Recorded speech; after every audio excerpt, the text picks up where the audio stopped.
Hello, cuties. Okay, Ben, enjoy Gamescom. I haven't actually watched it yet.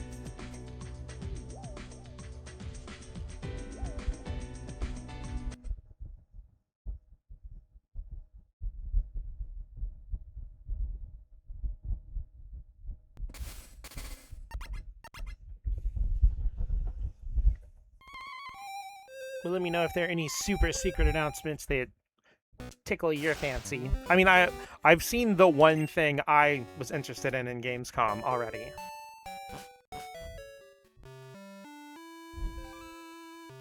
But yeah, today we'll be doing some Pokemon Crystal.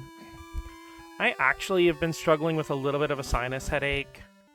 I almost didn't stream, but after missing my stream on Sunday, I didn't really want to miss two in a row. Well, I don't want to miss two at all. So I figured a chill, low-key stream. I promise we will stream things besides Crystal sometime eventually.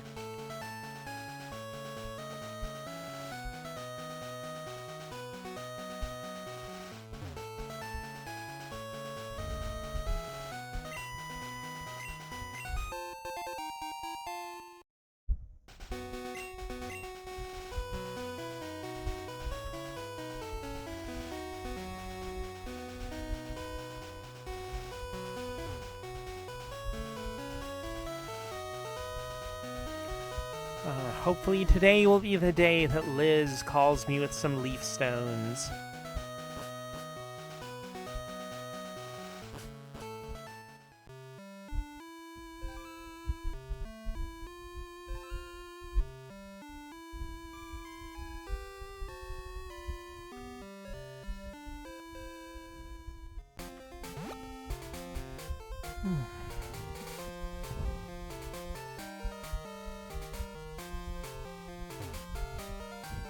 But yeah, kind of funny thing yesterday is I was actually playing a little bit of Octopath Traveler 2 to see, like, the demo to see if it would, not 2, Octopath Traveler 0, I'm sorry, to see how the demo would run on my PC. And it ran well, and I accidentally ended up playing it for like 2 hours. It's really good. I do eventually want to get the game, but I really want a physical. And it's like, a part of me just kind of wants to get it on Switch, but then again, like, the PS5 version, like, runs better, and you can actually build your town bigger on PS5 Series X than you can on, like, Switch. The Switch 2 version's a game key card, so I feel like I might as well not even bother. Even though, like, if it was a real physical, I'd probably just get it on Switch too. But for whatever reason, Square seems allergic to making physical Switch 2 games. Which sucks, because, like, Square's output in general has been fantastic. Then they've had this weird-ass thing where, like, some of their games have free updates if you have the Switch version. But a bunch of the ones they released recently, it's just like full price with no upgrade path if you had it on Switch 1 and no save data transfer. And that's so freaking weird. And it's like really incongruous with how Square's been running literally everything else in their business lately. They've actually been doing a lot of good stuff. Like, they've been releasing games at more affordable prices. They lowered the price of all the Final Fantasy remake chapters. Like, both Rebirth and Remake Intergrade are like $39.99 is their standard MSRP, which is awesome. And when Rebirth was coming for Switch 2 and Xbox Series, they actually had a really cool pre-order. If you pre-ordered it digitally, you would get a you just get a digital code for the Switch or Xbox One version of the original Final Fantasy VII, which is freaking cool. Like, I've always thought that, especially if it's like a game that's, you know, pre-PS2, I've always thought that, like, one of the coolest things you can do is include the original game with a remake. whether it's an unlockable bonus or something like that. Because, like, gosh, there's this really cool remake of Monster World 4, Asha in Monster World. And if you get it on Switch, the cartridge just has both games on it, the remake and the original Genesis game. If you get it on PS4, it's a little more janky, where it's just like Asha and Monster World is on the disc, but the you can still get the Genesis game, but it's like a digital download code. Hi, Rain. How are you doing today on this lovely Tuesday evening? I'm feeling a little slow. I got a little bit of a sinus headache, but I am still trying to push through because I don't want to miss another stream. But how are you doing today? I feel so bad. I missed your stream the other day. Twitch did not even send me a notification. And I didn't even know you had streamed that day. Of course, like, I'm pretty sure that was either Saturday or Sunday. And boy, I was not a functional human. I think Saturday. Finishing up some laundry late after work. But yeah, like, I was not a functional human on Saturday. I spent most of the day asleep. Or up and down from, like, I'd basically sleep or eat, and I think I woke up enough to do, like, my Animal Crossing dailies. I feel so bad for missing your stream. Though I did end up... I watched about 2/3 of the VOD. I need to go finish the rest of it.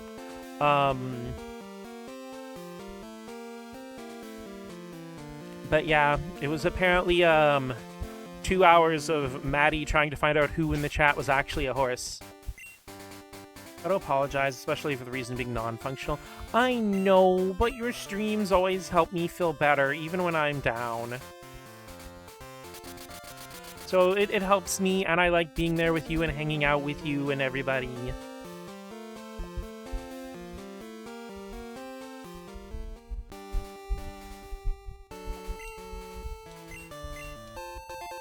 Our stream's just Maddie going off the horse quiz, but I know. Like I said, I've watched enough of the VOD.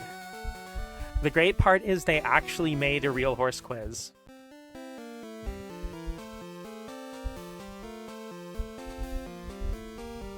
I regret to inform you that I am 0% horse. I'm all mouse, baby. Squeaky squeaky.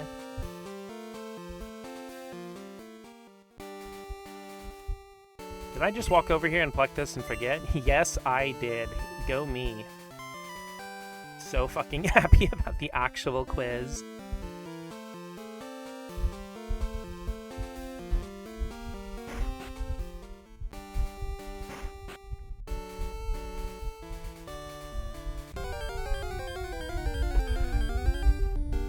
Also, like, completely random, and I know this is definitely, like, my ADHD coming through here, but it's like...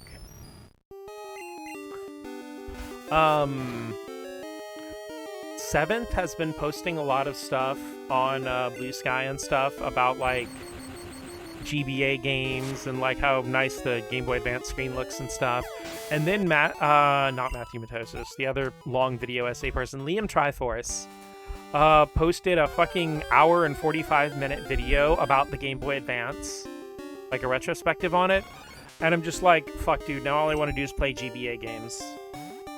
17-hour Metroid Fusion stream.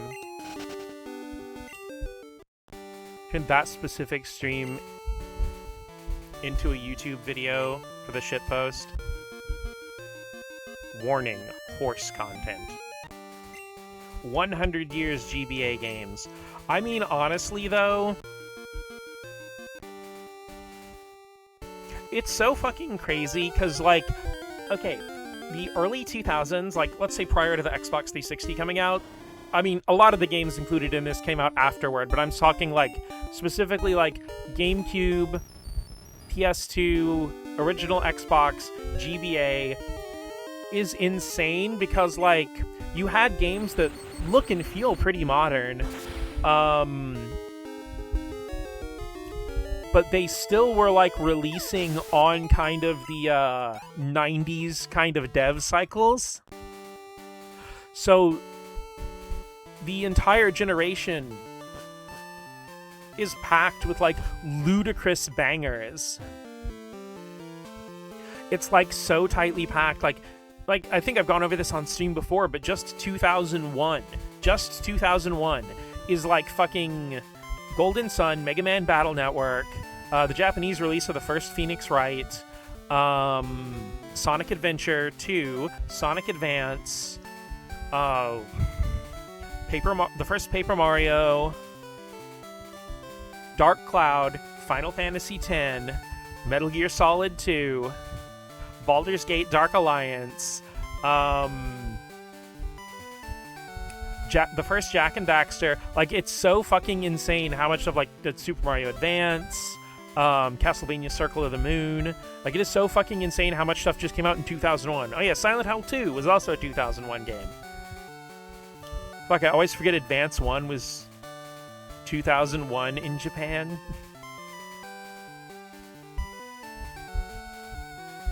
Hi, 7th. How are you doing today on this lovely Tuesday evening? The only other thing I've done today is play Deadlocked with a Friend, and Billy remains my favorite character.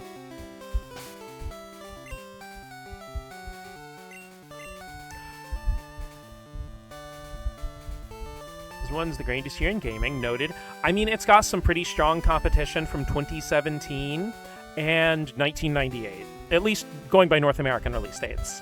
Because 1998 was like, in North America, Final Fantasy Tactics, Xenogears, Breath of Fire 3, Metal Gear Solid, Pokemon Red and Blue, Ocarina of Time. That's just like off the top of my head. There's a lot more. And of course, 2017 was like Persona 5, Tales of Berseria, Nier Automata, Breath of the Wild, Xenoblade 2, Super Mario Odyssey, Mario Kart 8 Deluxe, Splatoon 2.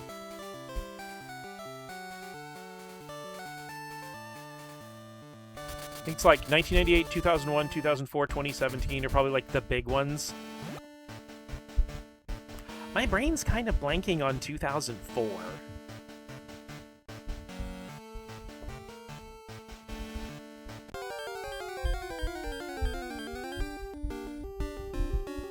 I mean, all I can really think of is like Pokemon Fire Red and Leaf Green.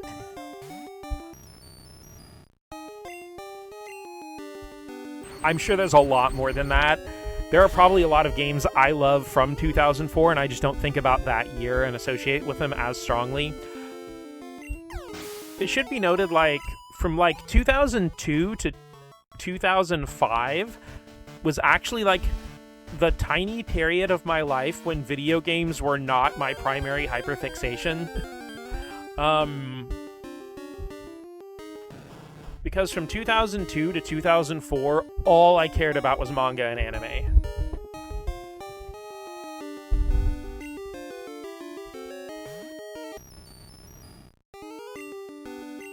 And then, like, after 2005, I kind of settled back into video games being, like, my #1 thing. I never lost my passion for manga and anime. It's just, like, the video game stuff power scaled even higher. Because that, like, 2005 to maybe, like, 2015 was the perfect era for collecting retro. I could just walk into fucking thrift stores and buy a box of, like, Genesis, NES, and Super Nintendo games for, like, $15 and have, like, 40 games in it. You know, that kind of shit. Or, you know, I remember what really started me on my path to, like, game collecting was I remember walking into a pawn shop and getting Paper Mario the Thousand Year Door, Kirby's Air Ride, and Shadow the Hedgehog. All three of those games for $10 after tax, because I think it was like $9.50.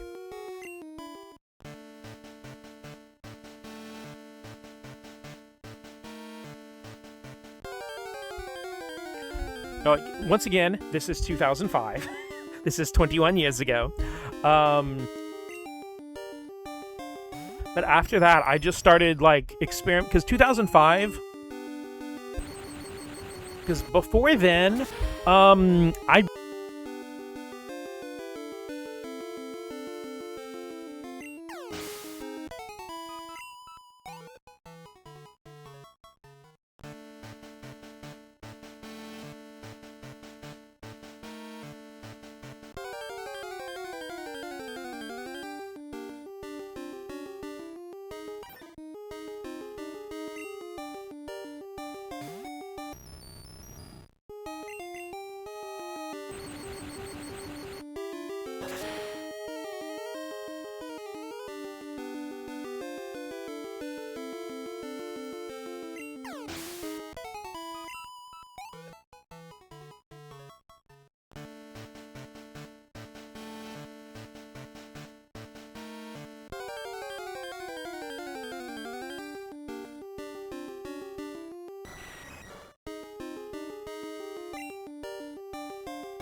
Yeah, I completely muted myself.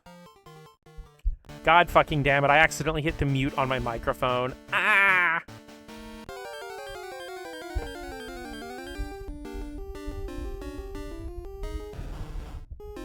I'm gonna McFucking lose it. Okay. About 2005 and 2006 are when I started getting big into video game collecting. Let's just say, like, before 2005, I only really played, like, nostalgic games that I grew up with, like Mario, Sonic, and those, like, series like that. And, RPGs, and I didn't really experiment or try anything else, aside from occasionally dipping my toes into, like, fighting games and some TCG video games like Yu-Gi-Oh! Stuff.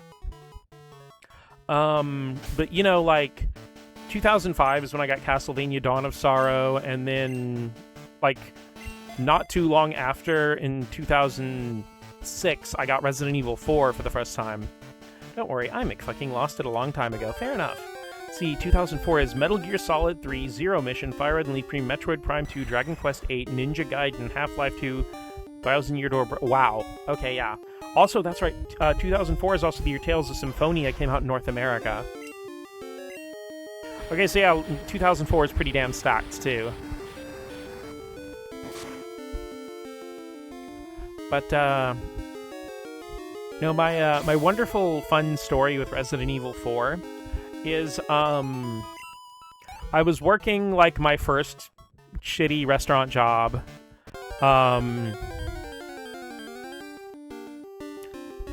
and I was, like, just barely old enough to buy M-rated games for the first time, but I was still, like, I saw Resident Evil 4 got really good reviews. I thought it looked kind of cool. But I was a little bit scared still. I was still a little bit of a baby.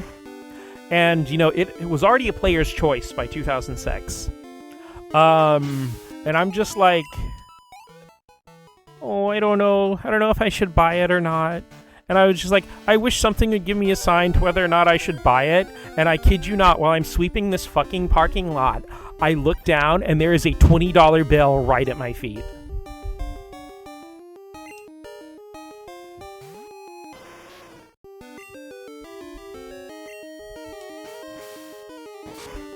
So I'm like, okay then. And I actually, after work that day, went over to GameStop and bought myself a copy of Resident Evil 4 on GameCube, which I still have.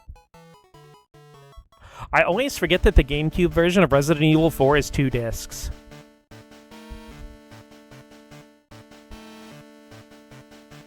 Oh, also, I meant to ask, is, like, my audio okay? Game audio's okay? You don't hear, like, the fan in the microphone or anything, do you?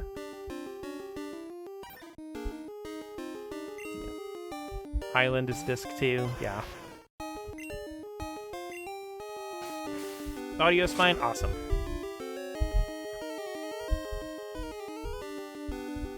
Also, I haven't watched much Gamecom, but I watched the one trailer that mattered. Eagerly awaiting 5,000 fan arts of Twinkle Girl.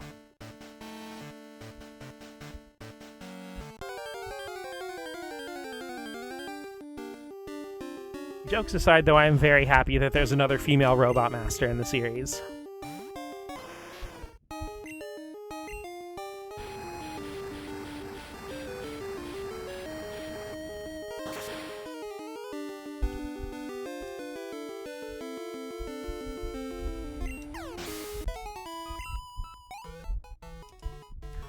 Though, like, I love Mega Man 11. I think it's a fantastic game. Knock, knock, it's Knuckles. Hi, Maddie. How are you doing today on this lovely Tuesday evening?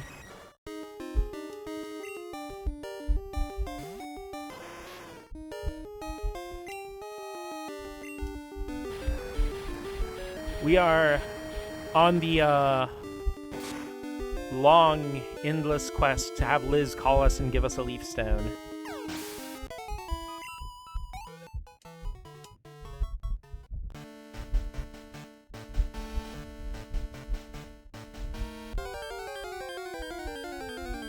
Rain really said, G. It's been an anxiety and cake-filled day.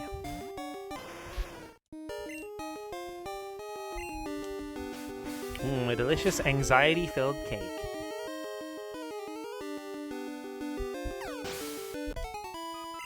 One day the Leaf Stone will be real. One day.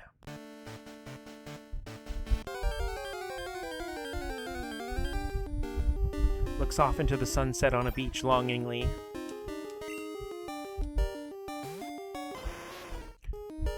You know, I low-key might switch controllers. I'm using my, GameSir, and the buttons are so goddamn loud.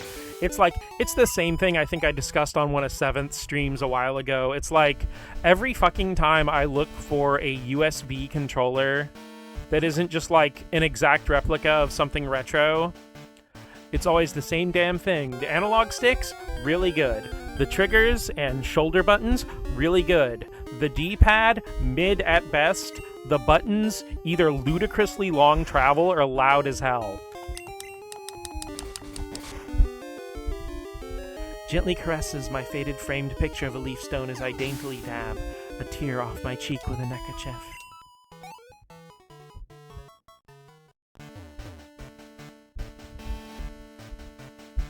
Got a fuck-ass Dreamcast... No, trust me, I saw what that controller did. No, I instead think you should quarantine that in something nobody can touch and throw it into the fires of hell.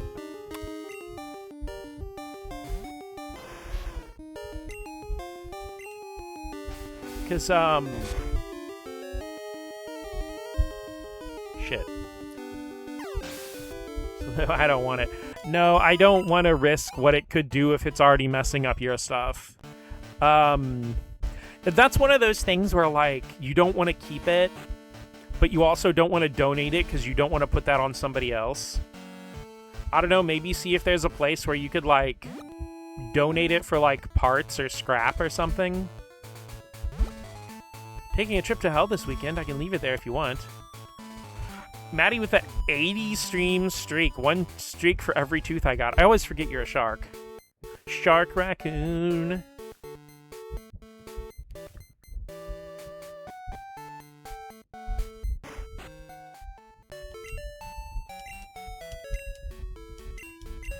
So like, hell is too nice for it. I mean, if it's deleting your Dreamcast saves, we need to find, like, okay, wherever people in hell die when they go to hell, you need to send it there.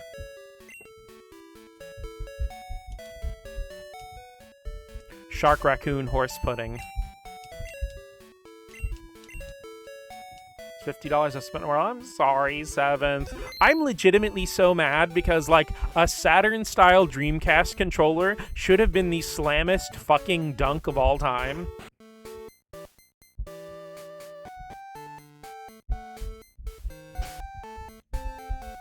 Like, the visions of fucking sugar plums dancing in my head at the concept of being able to play, like, Marvel 2 or the bespoke version of, I think it's CVS 1? No, not CVS 1. The King of Fighters 98, I think, that's on there, the one with the 3D backgrounds. Like, the idea of being able to play those with a Saturn controller or something Saturn controller adjacent sounds like paradise.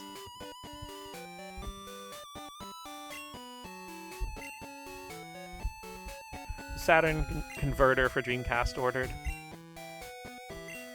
Honestly, like, I think one of my least favorite things about both the Dreamcast and the N64's controllers is the memory cards being tethered to the controller.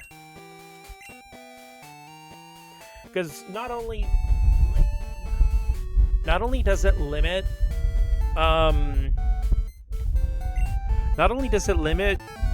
how efficiently third parties can output controllers, because, you know, they always have to factor in the memory card thing. But, like, I feel like it makes both those controllers and the original Xbox controller unnecessarily bulky. Because I have tiny little mouse hands, it's hard for me to hold a big controller. Converter actually has VMU support built in, enough for 8 pages of saves. Hell yeah! That's awesome. I mean, like, I appreciate... Because what I really want... I hit the mute button again. What I really want is, like... Okay. Most of the time when my Nintendo 64 is getting powered on, it is for Pokemon Stadium reasons. or Quest 64. And like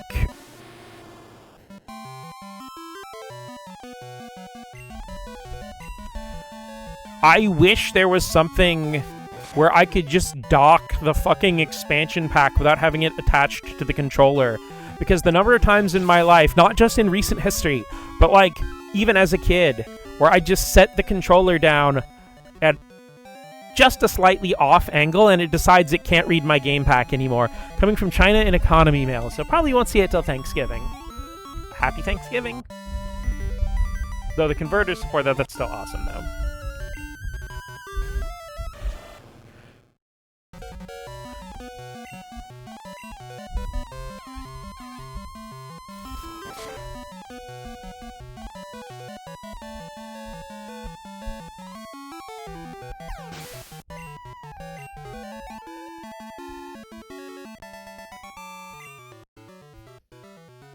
I lost. Darn.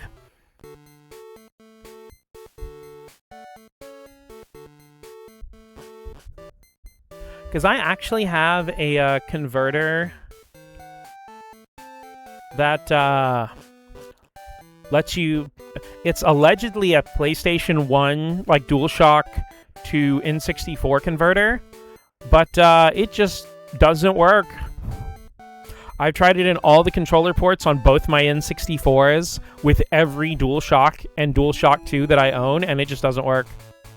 Made me kind of sad. My transfer pack controller plugged into port 2 when I boot up Stadium. Yeah. To be fair, like as a tiny little bean, I only had one controller. But I've got more than that now, so that's probably just what I'll do next time I play.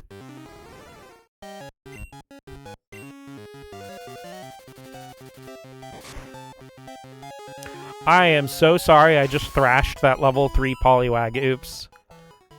For nearly no gain. 64 came with 2. Gosh, like, trying to think here. Because the N64 I got was a bundle, but it was like, it came with Mario 64, but it only had one controller.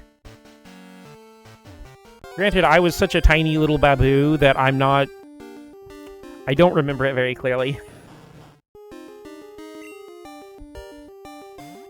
I just remember my mom, like, promising to buy me a Nintendo 64 for some reason or another, and she did. She put one on layaway, and I ended up getting it with Mario 64 for Christmas.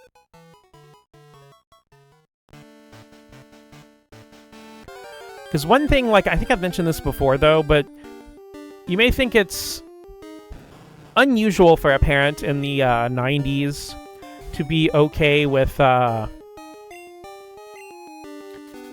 their kids having multiple consoles. Because a lot of, people will be like, they have a Super Nintendo and, they'll be like, oh, I wish I had a Genesis. I want to play Sonic. It's like, well, you got a Nintendo. Or something like that. My mom was not like that because, well, multiple reasons.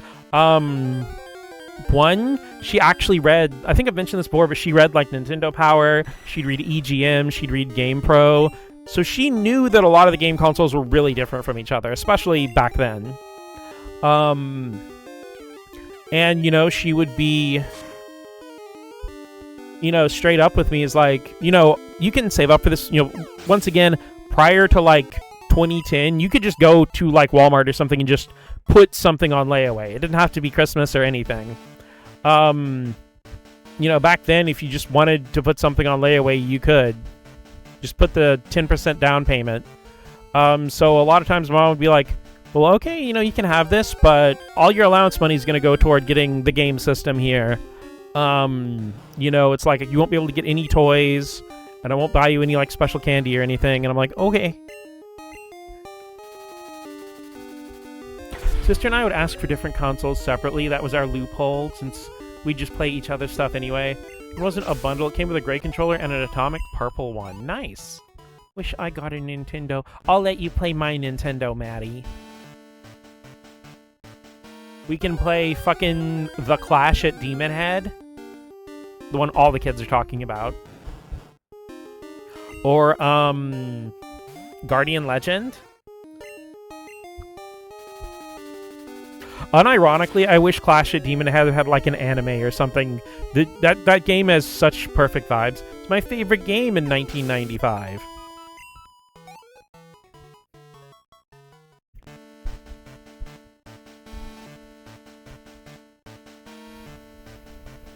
You know, I feel so bad, though, because, like, this isn't as much of a thing now, but looking back, I very much would have, like, one console as, like, my main console, and the other one I really just secretly bought for, like, 1 or 2 game series. Because, like, I had a Super Nintendo and a Genesis, but it's like, I got almost everything I wanted to play on Super Nintendo, and the Genesis, I mostly just played Sonic. I had some other, like, games on. I had Aladdin, and sometimes I'd buy multi-platform games on Genesis just to have some more Genesis games. Also, I ended up doing this weird thing. It wasn't on purpose.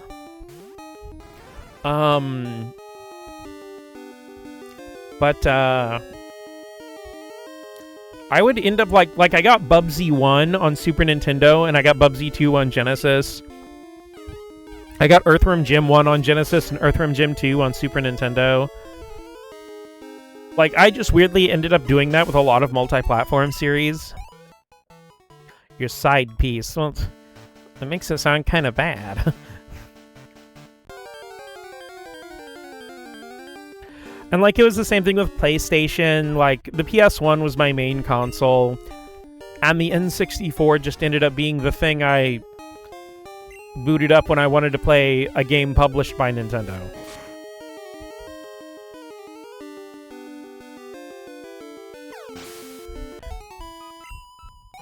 Nothing wrong with being kind of bad. True.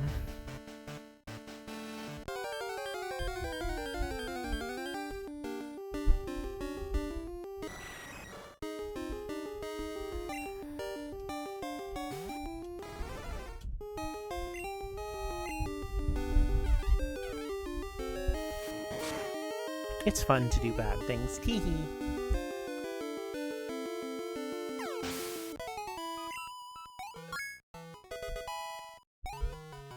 I mean, I still spent a lot of time playing the Nintendo 64, but it's like, with the PlayStation, I had it to play dozens of games. With the Nintendo 64, I had it to play, like, shit, like 7. I still put a lot of time into those 7 games, but can be fun to do things badly. Honestly, it's very liberating to just let yourself do something badly. Get yourself out of that mentality of, like, thinking everything has to be, like, the competitive level, high tier, you know, like, you have to get good at everything to be able to monetize it, good enough at everything to be able to monetize it or something. Because honestly, I hate when somebody has, like, a hobby, especially if it's something where they create something with art, and people's response are like, oh, how much does that sell for? And it's like, who fucking cares? I mean, if you're getting into something specifically to, you know, have it be a career where you monetize it, sure, whatever. But it's like, you know, it's like, I hate people discourage their kids from doing something with the arts or whatever, being like, oh, you'll never make any money doing that. I'm like, bitch, I ain't doing it to make money. I'm doing it because I can. Because it's fun. Really wish more people would just take competitive games less seriously. They'd be a lot healthier as people. Only time I have fun with art anymore is doing something I am not at the skill level to be doing and giving it a college try. Or I just make something that looks awful that makes me laugh.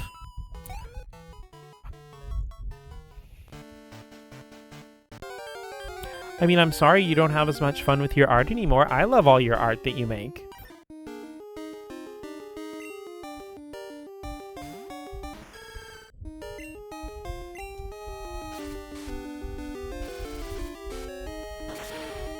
You see, Rain, the funny thing about what you bring up with competitive games there is that, when you get to like the upper mid-level, people are like sweaty and serious and cursing at you and all that shit. But when you get to like people who are actually like the master class, like the championship winners at like something, you know, you'll get up there and like, you know, it's like, oh yeah, I'm running fuck shitto in my deck because I like the art. It's funny. People have been drawing poorly drawn shitposts for centuries and everyone loves them. Yeah.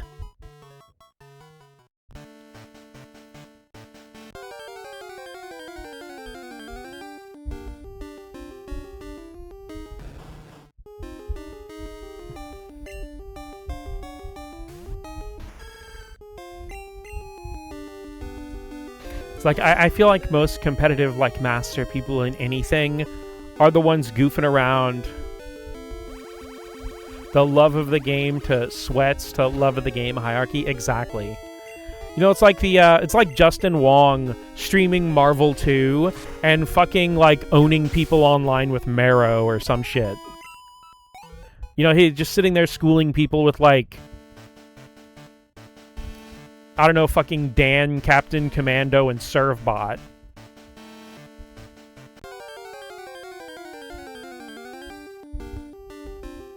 It's a bell curve. Bottom tier players play because it's fun. Mid-range players are sweaty. Highest tier players play something because it's fun. Yeah.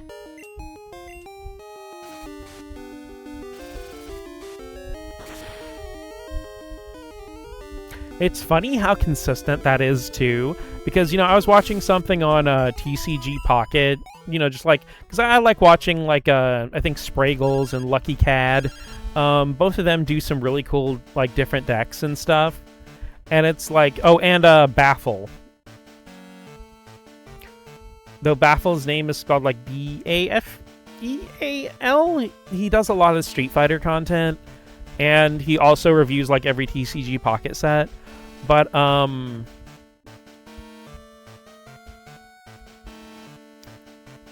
it's like, you know, I remember a lot of them talking about, like, once you get to Master Ball, which is the highest rank, everybody's, like, playing weird random shit for the LOLs.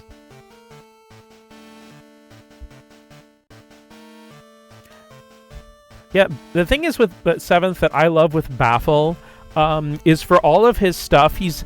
Okay, one thing I can't stand for people who review competitive stuff is being hyper-dismissive whenever they see something that's not, like, groundbreakingly meta, and I love that Baffle at least considers everything he looks at.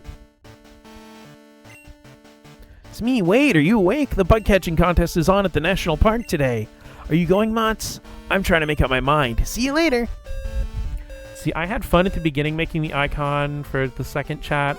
Thick lines and shapes, but as it went on, it got more serious and detailed and stopped being fun. It's all in my head. I think you'd enjoy my art regardless of artist-assigned quality. Yeah, I mean, like, it's an amazing illustration. But, I also very much understand, like... It's hard when you know you can push yourself even further to not. You know, get yourself to that point where you, like... Don't push yourself to the point where it's not fun anymore. Because after you keep pushing yourself to a certain point, whether it's competitive gameplay or illustration work or anything, you really get diminishing returns. Like, the increase in quotation marks quality in proportion to the decrease of enjoyment is not worth it. Honestly, I didn't like how this emote came out, but I let go seeing how much everyone else enjoyed it. That emote's amazing. I love it. It heals my soul. Of course, another difficult thing with art is, like, it's easy to hate something that you yourself created, but you gotta keep in mind that everyone else does not see the struggle. They don't see you getting frustrated. They don't see you leaving it for a week. All they see is that end result. And then they... Like, it may be imperfect to you, but for someone else, that's something fresh and brand new. Leave it imperfect, because otherwise you'll drive yourself insane. That too. But again, you like I said, you get to the diminishing returns of perfection, where you're sitting there driving yourself insane over a little tiny detail that if you post it with or without that detail fixed, 99% of people are not going to notice. Try to avoid pointing out flaws for that exact reason. As far as they know, it was on purpose. True.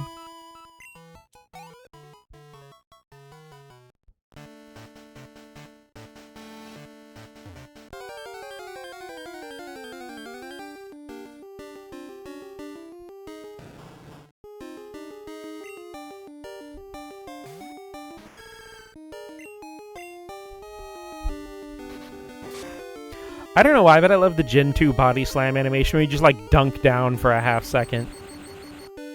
I know this is probably not what they were going for, but to me it always looks like your Pokemon's like hunkering down and aiming exactly where to slam. Kind of like how a cat does a little like hunker down and butt wiggle before they jump you.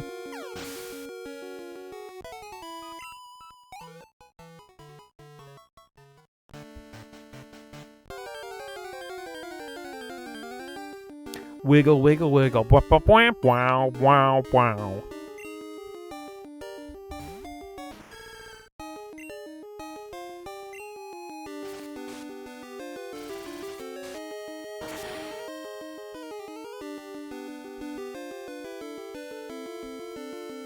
Actually, I don't know if you know what song I'm referencing, but my mom loved that song.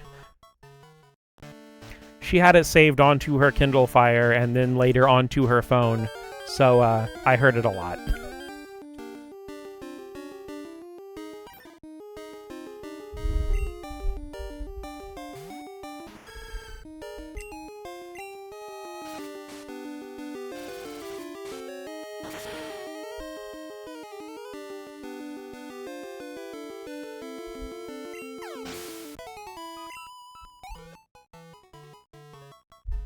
Your audience probably isn't that young.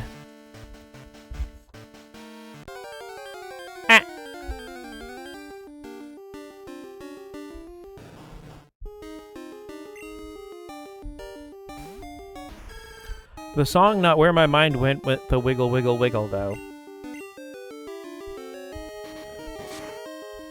Certified Surskit moment. Ah!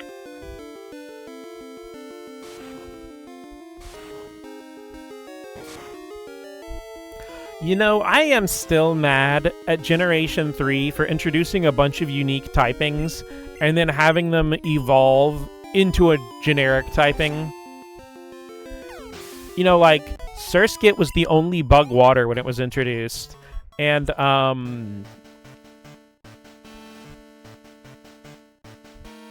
Nincada was the only bug ground.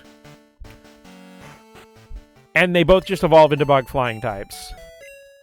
Oh, to be a little Surskit dashing around on a pond. Having a fucking 1% encounter rate in Emerald, why are you like that? My goat Flygon would never disappoint. Flygon is amazing and baby and wonderful. And where the fuck is its Mega? Where is it, Game Freak? Where's the fucking Mega, Game Freak? Where's Mega Flygon? Because honestly, like, I'm even more distraught when they announced fucking Mega Garchomp Z. And I just had this whole thing in my head, like the fans like, okay, Game Freak, there's a Pokemon that needs a Mega, and we're gonna give you a hint. It's a Dragon and Ground type. You know what to do. It's like, okay, well, Garchomp already has a Mega, but I guess we'll make another one, okay. At least Ninjask have made up for it by existing alongside the only Bug Ghost type. That's fair.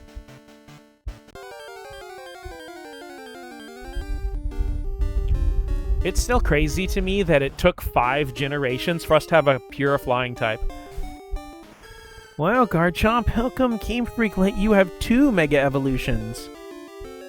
Cool as hell, yeah, the whole thing with Ninjask is incredibly cool. Also, it can lead to a fun little exploit in Pokemon Colosseum. Normally with Pokemon Colosseum, since there are no wild Pokemon, you can only catch a finite number of Pokemon in the game. You know, you can only catch all of the Shadow Pokemon. That's all that's in there. But if you wanted to get a Pokemon from one of the GBA games and still have all your Shadow Pokemon in Colosseum save file, all you'd have to do is just, trade one of your Shadow Pokemon for a Nincada. Make sure you've got the extra Pokeball and extra inventory slot, so Nincada will evolve into 2 Pokemon. So you can, when you trade back, you can get back your Shadow Pokemon you traded over, and then you can always have 1 extra Pokemon for Colosseum. If you want some more, you can just bring in another Nincada. So you can actually have all your Shadow Pokemon and get more Pokemon in Colosseum. I want a non-legendary, fully evolved Pokemon that's pure flying. Fuck, now I want to make a team full of Pokemon with weird evolution methods. I do want s'more. Yo, I have s'mores Pop-Tarts in the cabinet. That sounds pretty good, honestly.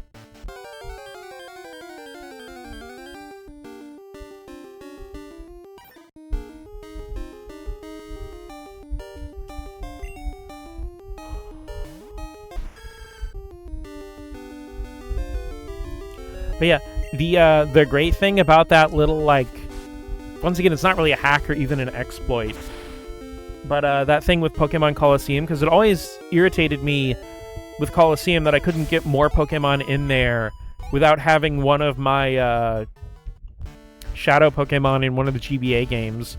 So I actually discovered that myself.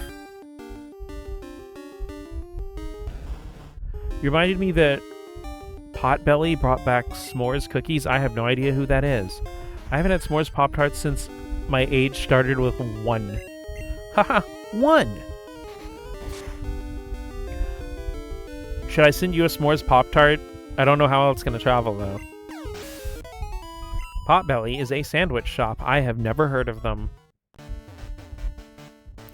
Then again, I was also shocked when Kubi had never heard of Bojangles, so...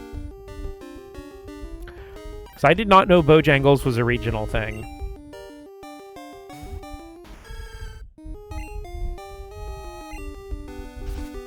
Until I mentioned it to Kubi and she didn't know what Bojangles was.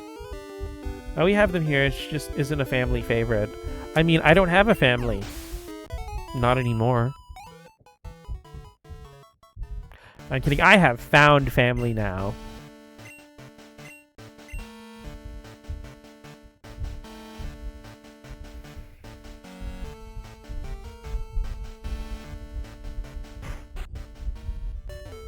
Only been to Bojangles once in North Carolina years ago.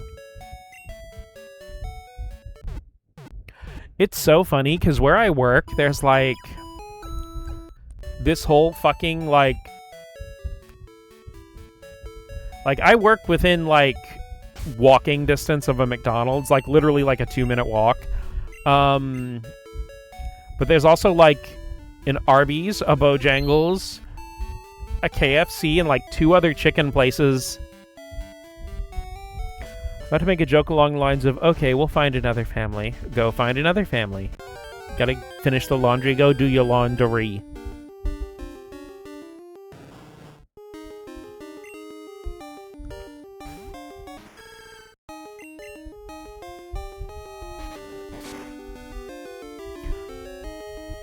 But no, actually, there was this one, I don't remember. It was like a YouTube video. It might have been a short, but like someone was like listing the whole like, oh, you know, shonen tropes or whatever from like, I guess, least to most, like whichever one they liked. And like they put found family as like one of their least favorite tropes. And they're like, well, it's just not really realistic. And I'm like, well, shit, we can see who's grown up with privilege and support their whole life, huh? Maybe it's a case of me not knowing what's regional, but it feels like we only have chain restaurants here.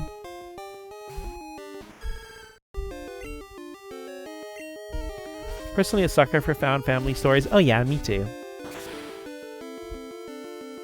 I mean, most of the stories I write, I'm either in the process of writing or have written, usually tend to hover in that area.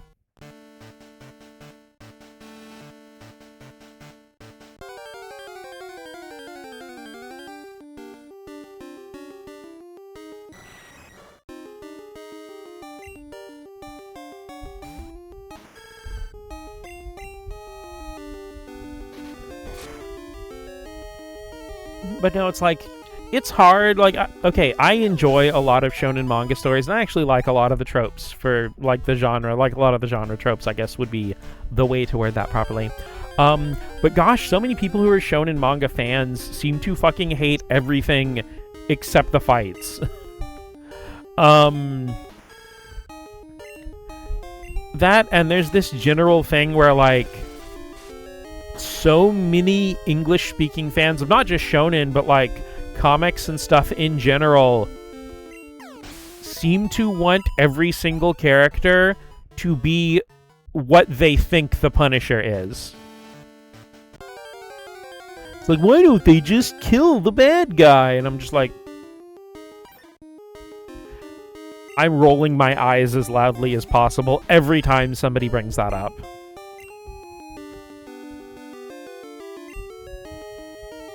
Up there's Razor Leaf's 95% accuracy.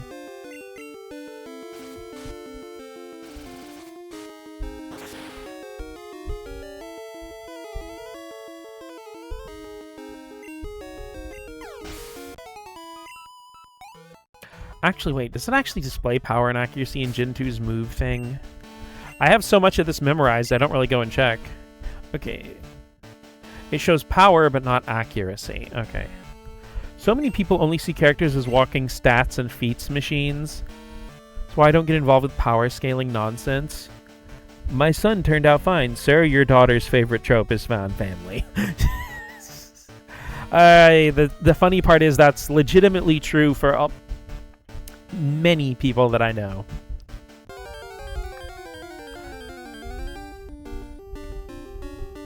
No, like, one of my favorite running things is somebody who's, like, very neurodivergent about Dragon Ball. Is people being like, yeah, well, this or that character could beat Goku. Like, it's something like, yeah, literally almost every character in Dragon Ball has been able to beat Goku at some point. That's the point of Dragon Ball. Goku is almost always an underdog. Why are you not paying attention? You know what Goku's response to a character being able to beat Goku would be? Oh man, I can't wait to train and get stronger. This is awesome. I didn't know someone could get that strong. That's amazing.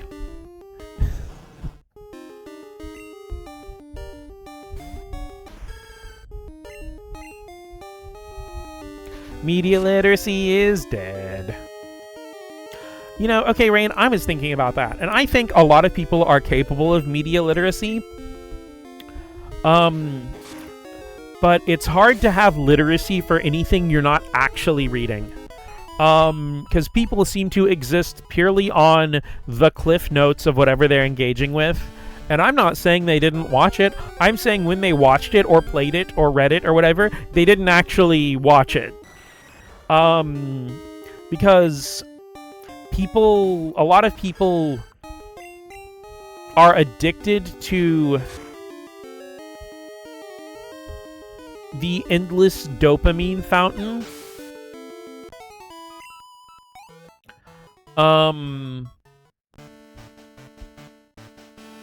So if there's any downtime in a video game or something they're watching or something, they will start scrolling on their phone or checking their emails or whatever.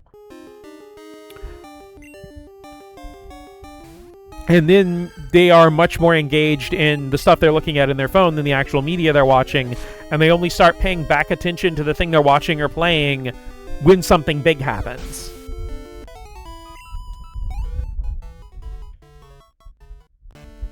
Found family acquired via Honey Tree. Oh shit, your family's Burmy and Munchlax?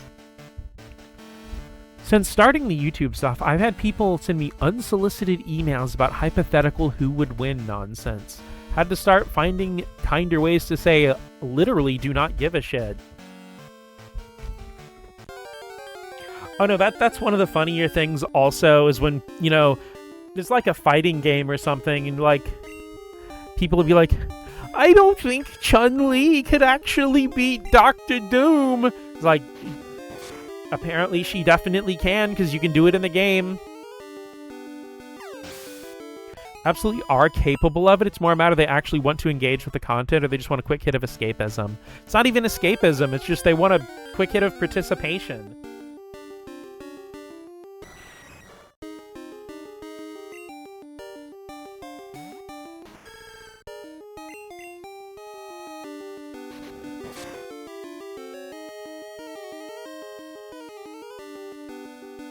You know, before I understood, like, being neurodivergent,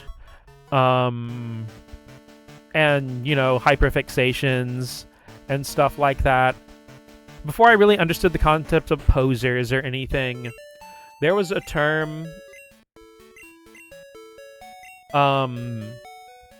that I would use as a kid. I would call them people who only lick the icing off of life.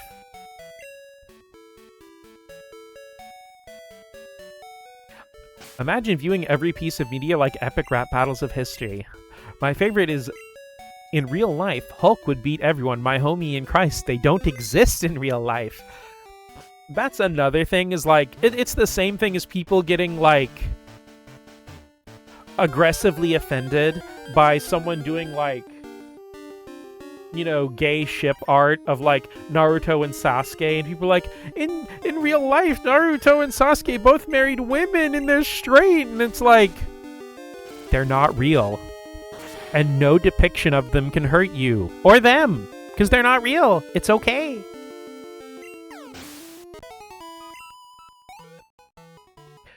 And it's like, it's okay to have a fictional story mean something to you and affect you emotionally and still admit that it's not real. And because honestly, it's like, it's really fun because, like, I have followed and liked and stuff a lot of people who, like, there's a lot of shipping in, like, Sonic especially.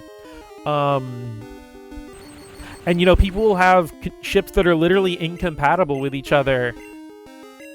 You know, like, there'll be Sonic and Blaze, and Sonic and Amy, and Shadow and Amy, and Sonic and Shadow, and all that stuff.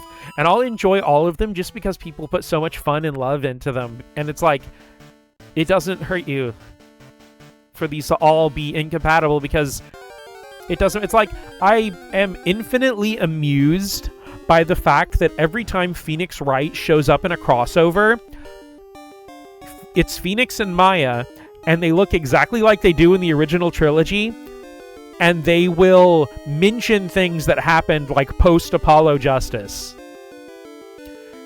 And it's like, that can't actually make any logical sense, but who cares? It's fun. One thing about fictional characters, you can do whatever you want! Think of the Petra Park. Petra Park is amazing. We love her. Must be such a small world to not even know about bi-pansexualities, right? Life's short. Who gives a shit? People just want to have fun with the Blorbos. I mean, honestly, I think that's one of the things that I really do love about a lot of fighting games and crossover stuff like that, is that, like, you don't have to sit there worrying about all this consistency and power scaling and all that shit. It's like... Because a lot of times, like, I guess it's one of the things that's been complained about for years if you go about and watch stuff like Animaniacs and all that. People will be like, well, why didn't this character just do this? And it's like, well, yeah, if you paid attention at the beginning of the episode, they say, oh, yeah, my super zappy isn't working. I can't super zap this guy. We're gonna have to find another way, guys. And there you go. And it's like, if you can just accept what the story is trying to tell you. Because, you know, like, one of the things with Dragon Ball GT, for example, is, you know, like, people, like, well, you know, if, like, Goku's instant transmission wouldn't work in his kid body. And people are like, well, that doesn't make a lot of sense. Why can he still go Super Saiyan and stuff?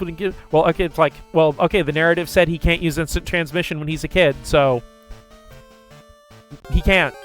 That's the story we're telling.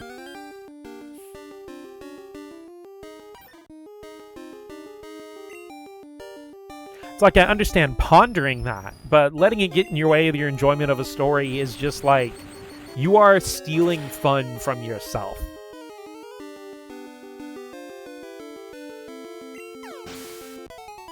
I mean, granted, you can argue how actually enjoyable Dragon Ball GT is or isn't. It's just one of the first things that popped into my head because, again, I'm very neurodivergent about Dragon Ball. It's so weird having something as, like, one of your lifelong... Even if it's not my central hyperfixation at all time, like, I don't even know what to call it, like, co-hyperfixations?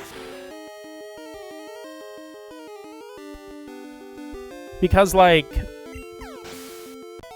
my opinion toward a section of Dragon Ball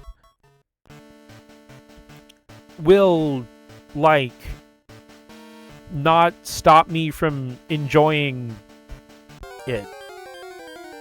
It's like, I really dislike a lot of how GT's written and a lot of its story beats and all that stuff. But when I watch it, I'm still having fun because I'm watching Dragon Ball, and I love Dragon Ball, and it's like I have to. Super fixation, I guess? Because, like, I have a lot of things like Sonic and Dragon Ball and Pokemon that, regardless of what I'm currently stuck on, they're always there in my head somewhere.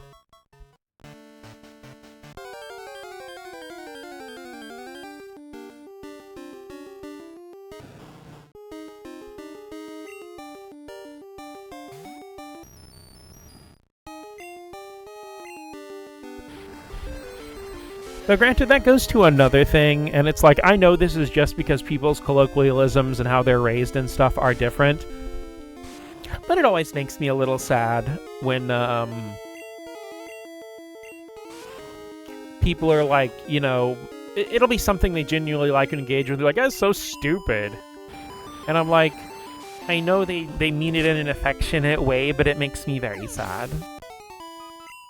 It's like, why?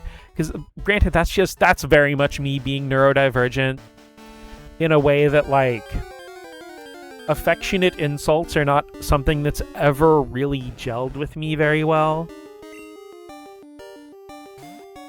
I mean, like, poking a little bit of fun at somebody's tendencies and stuff is one thing.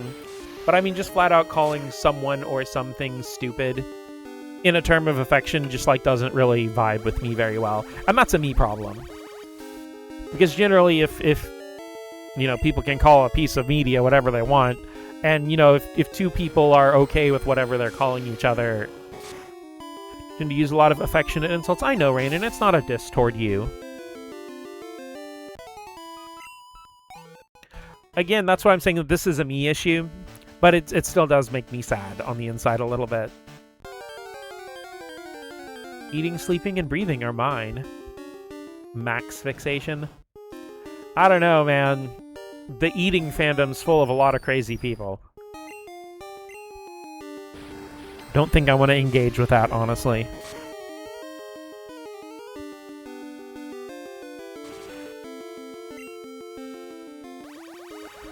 You know, it's so funny that, like, I always think about Gen 2 Tri-Attack, you know, with the Tri-Elemental thing and the different, like, status effects. I forget that not only can Tri-Attack in Gen 1 not do any of the status effect stuff, but, I always forget that the animation for it in Gen 1 is just they throw a fucking triangle at you. I was very much known for affectionate insults when I was between 16 and 19. The reaction I got from you and others was positive, but slowly became something I stopped doing naturally.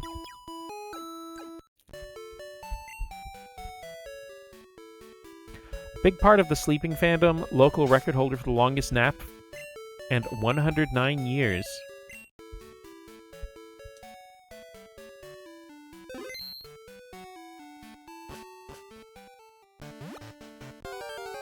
At no end.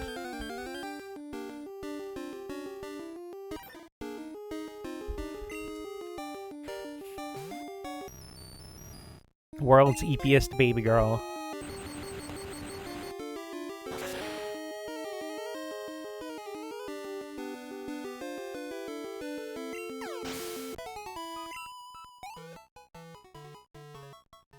Yay, I think my Tylenol and ibuprofen kicked in. My sinus headache finally feels like it's gone.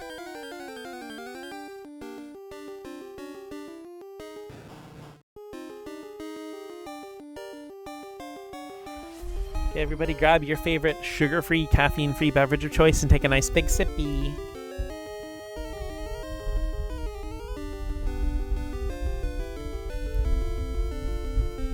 Got my water tumbler right here. Back to sleep until capitalism finally finishes collapsing. Point is, I didn't know it wasn't something you liked. You should have told me. It's so common for people to do, and it's such a minor dislike that I generally don't voice it that much unless it's something someone says all the time or they start saying it to me about me. Okay, for your fake game trivia of the day. Did you know that Zero from the Mega Man X series is actually named for the number of bitches you'll get if you main him in Ultimate Marvel vs. Capcom 3?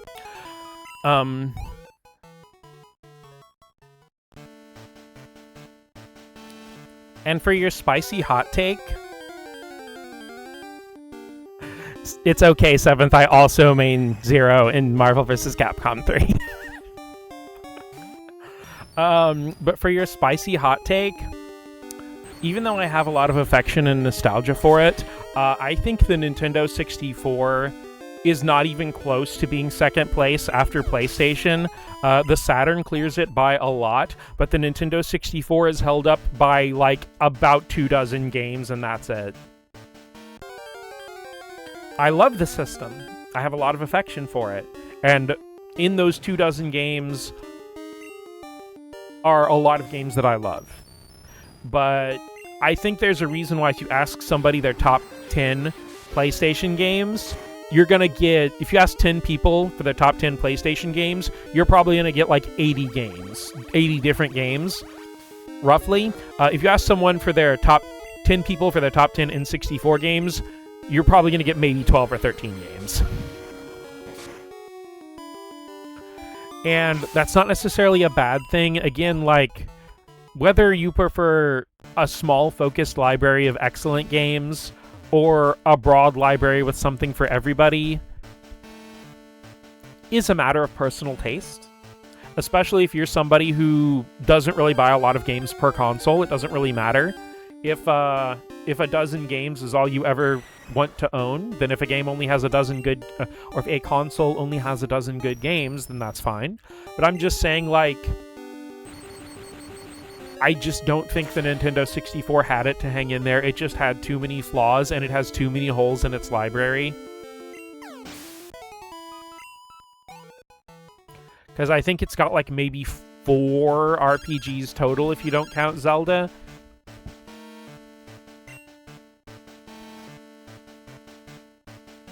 It has almost nothing for 2D games. I think Mischief Makers is about it, and Yoshi's Story. I'd rather you voice something like that. I don't want to be something that makes you uncomfortable, even if it's slight, especially when it's not something I have to do. You know, God, pretty good at picking up a vibe, but I'm still neurodivergent at the end of the day. I understand. And it's not that big of a deal, Maddie, but I'll try to be more open about it and mention it in the future. It's me, Wade. Are you awake? I found all kinds of berries. If you want, I'll share some with you. You'll be waiting on Route 31. Click.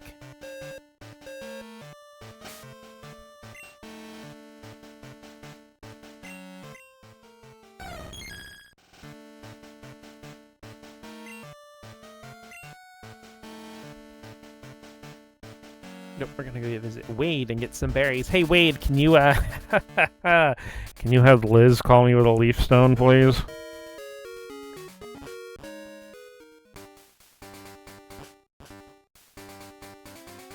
Hop.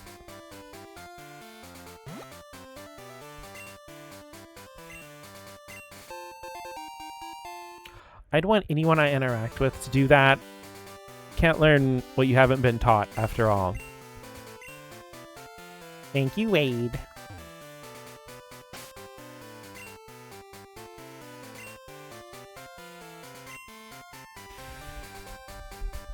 I was thinking it's Tuesday.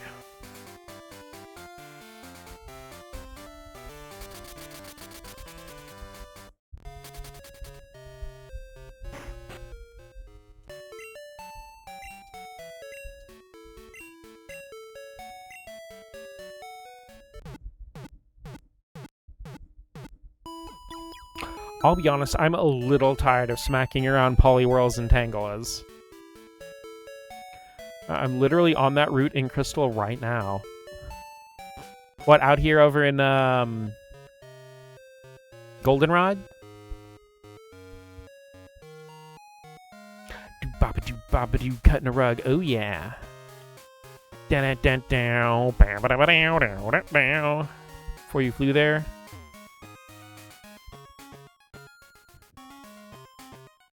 Oh, neat. I love Crystal. I love Johto so much. I really am actually sad that I'm running out of things to do in this game. We could go gambling, I guess. Let's go gambling!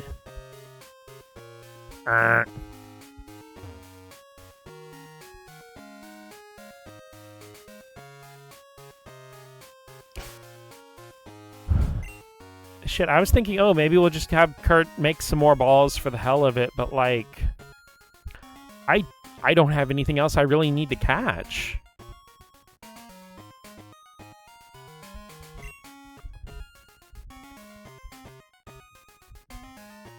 Man, being at the finish line's a little disheartening.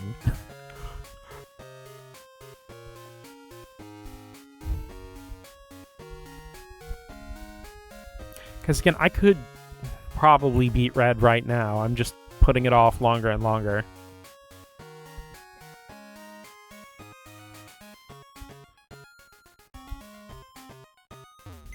This is probably why, as a kid, I was, like, training up like a dozen freaking... Oops, excuse me, I got the hiccups.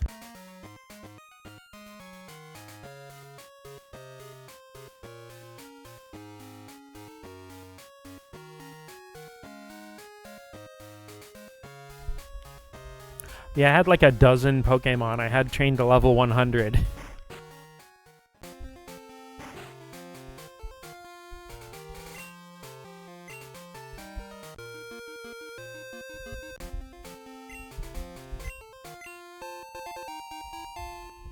Yeah. But then again, like, it's like I said before, Pokemon Stadium and Pokemon Stadium 2 kind of are the post-game for Gen 1 and Gen 2, respectively.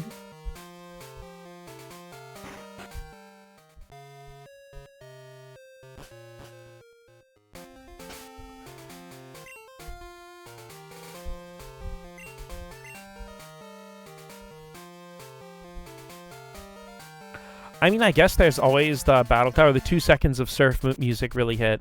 Stadium 2 is literally why I'm playing Pistol again. Super valid, honestly. It's a big building up ahead. What is it? You're going to the Battle Tower? This is a secret, but if you win a whole lot, you can get special gifts. The levels of the Pokemon I want to use are all different. I have to go and train them now. Shit, let's give the Battle Tower a good old college try. I love special gifts. Hell yeah. There are lots of battle rooms, but I'm gonna win them all. Rules written here. Read the rules. 3 Pokemon may enter battles. All 3 must be different. The items they hold must also be different. Certain Pokemon may also have level restrictions placed on them. I'm trying to see how far I can go using just bug Pokemon. Don't let there be any fire Pokemon.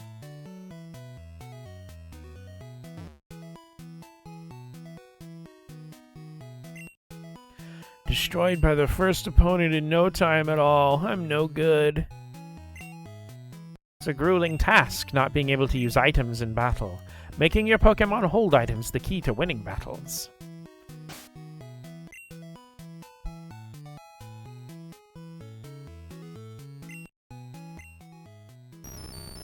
Let's see here. Sharpbeak, Charcoal, Mystic Water, Miracle Seed, Amulet Coin.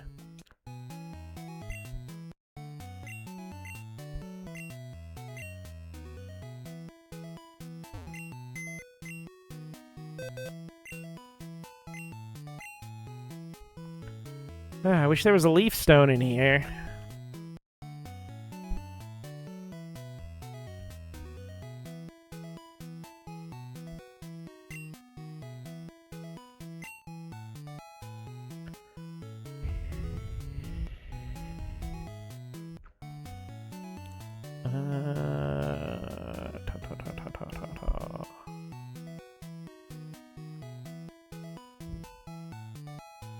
Oh yeah, fun random fact about Crystal. Another wonderful programming bug, because you see the Dragon Fang says it powers up Dragon type moves, and the Dragon Scale is for evolving Seadra into Kingdra when you trade it.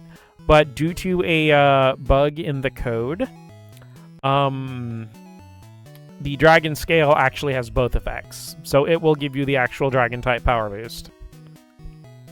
Shouldn't it be called Coin Amulet, actually? Why are you trying to make Jelly Belly poor? I'm not making them poor, I'm making them a king.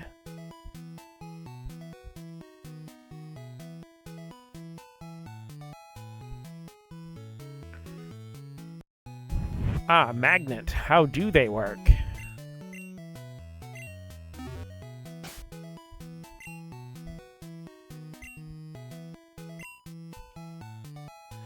Because fun fact that I'm pretty sure is fairly well known, but in addition to evolving Politoed and Slowpoke, King's Rock can also cause flinching if used by a fast Pokemon.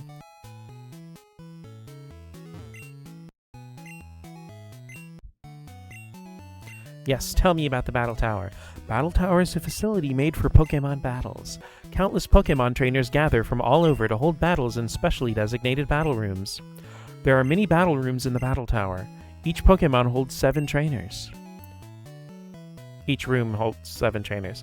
Beat them all and win a prize. To interrupt the session, you must save. If not, you won't be able to resume your room challenge.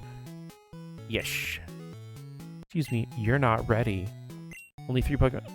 Really? I have to actually, like, put Pokemon away? Straight up magneting it.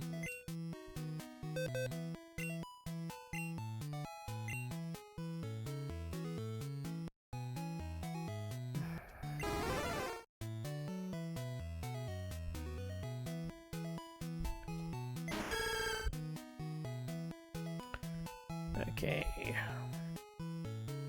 I was thinking, like, Jelly Belly... Taki Musketeer?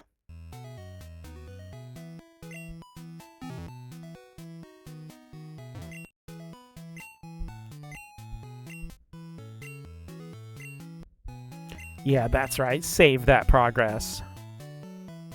Sounds like a good snack. No, not level 10.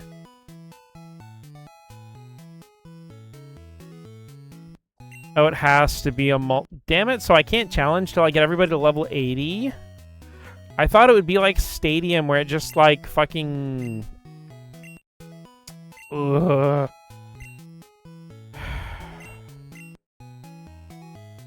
I have only ever done the Battle Tower one time, I think.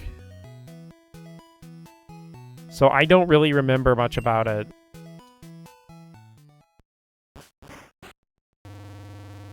Well, time for more grinding.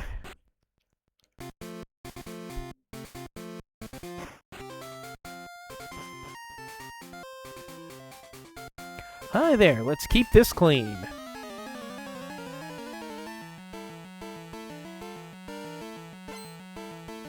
Give me the con.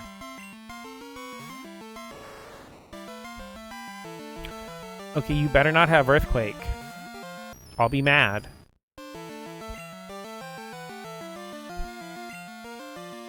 Fuck. I'm mad.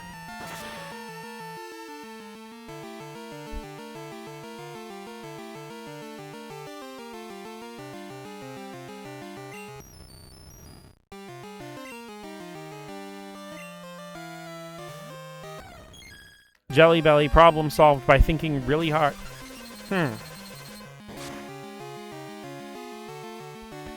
Assume most things in competitive contests have Earthquake. Yeah.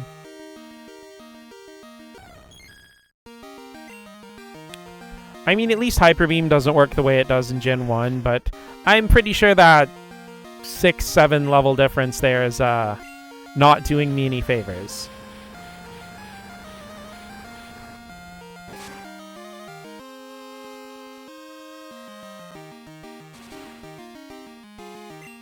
See why you only did Battle Tower once. Well, I mean, I think this is the only time in the game where you can actually fight Pokemon that have, like,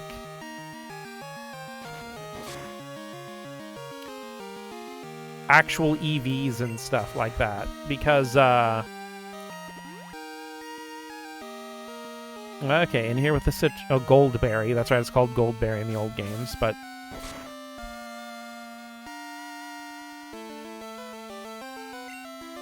No, this is like the one context where you fight actual competitive Pokemon and stuff. Outside of Stadium. Damn, Taki fucking tanking that Hyper Beam. Oh, that's right, because it's burned. Well, it was a good run of that one Pokemon I defeated.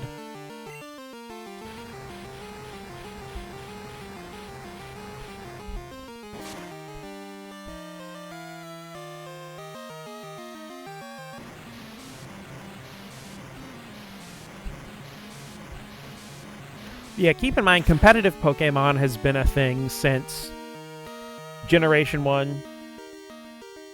I do think it's cool that it's here, though. I always forget that Crystal introduced the series. Introduced this to the series? Yeah. Oops, sorry for that wipeout. Well, like, obviously the level difference definitely is not helping my case here, but it is definitely something... You know what, actually, I guess we do have something we can work on. Okay, actually, you know what, guys? Let me know if this is too excessive. But, after we beat Red, would you guys be cool with just, like, training the main team to level 100 and see what we could do in the Battle Tower?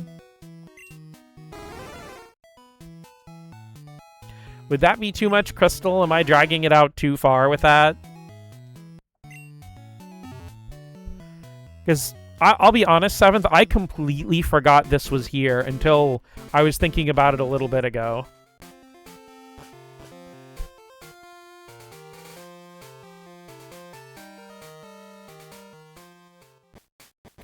I mean, we've already done so much. Why not do this one last thing?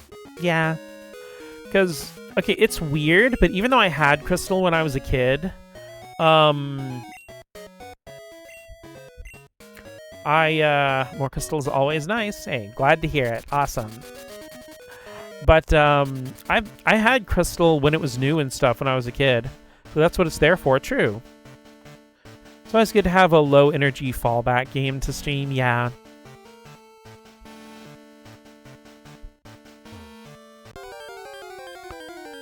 But, shit, lost my train of thought. Give me a sec.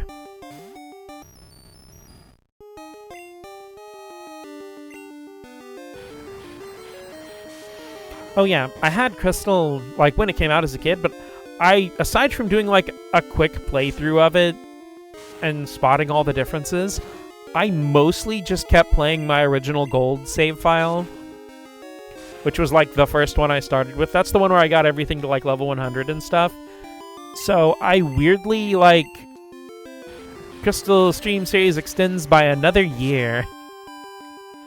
I mean, it is nice to just have a game I can play without having to really focus too deep. Because, like, a lot of times, I'll be honest, as bad as I'd been feeling the last couple months, there are a lot of times when if it wasn't Crystal, I just wouldn't have streamed.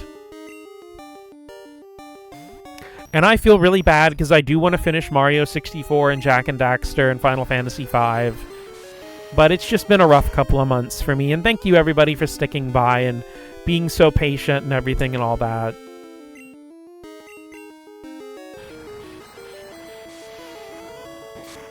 I'll just be streaming Pokemon Crystal forever.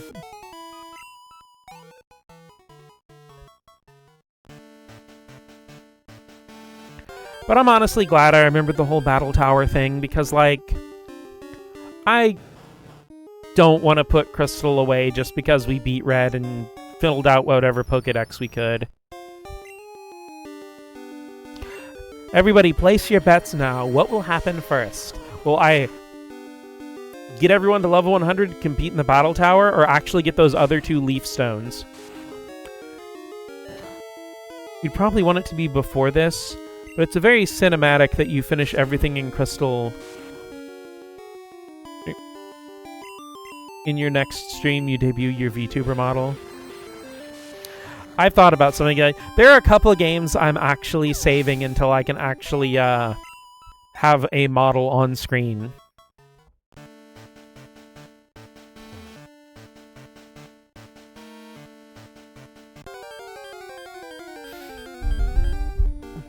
Because eventually I do want to move toward doing more games for the first time on stream. Because most of the games I've streamed are ones that I am familiar with and grew up with and stuff. We will wait impatiently.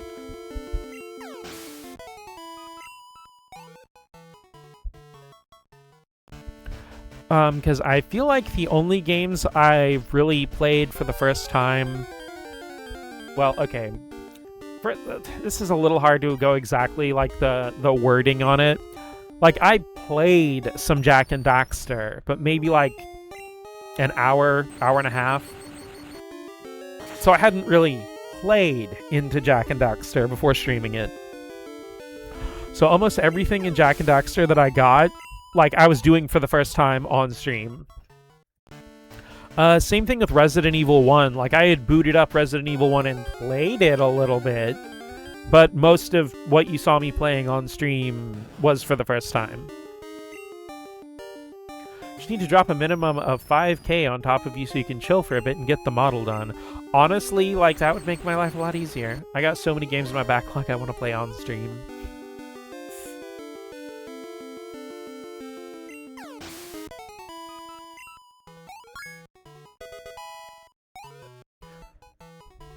Because, most of my Parasite Eve I played for the first time on stream. Like I said, with Parasite Eve and Resident Evil 1, I'm probably going to just start those from the beginning.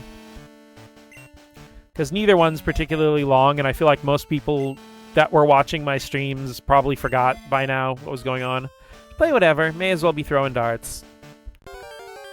I mean, yeah, but when your darts land on, Gunstar superheroes and shit, that's pretty darn cool. Parasite Eve Christmas Special.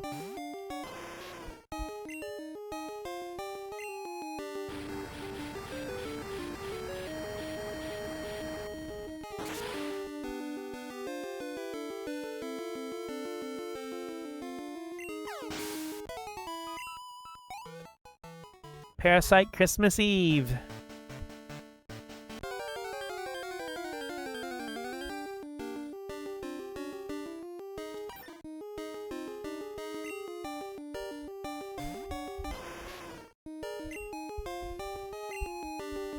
But granted, Parasite Eve's so fucking good. Playing it again from the beginning isn't one of those things that's oh man, it's hell yeah, I get to play Parasite Eve again.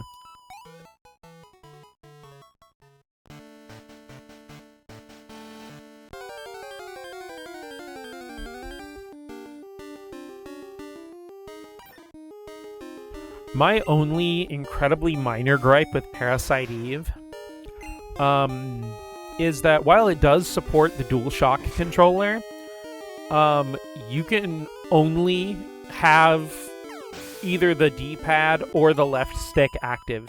You can't use both, so that means you're either stuck moving Aya around with the D-pad, or you have to maneuver all your menus with the left stick.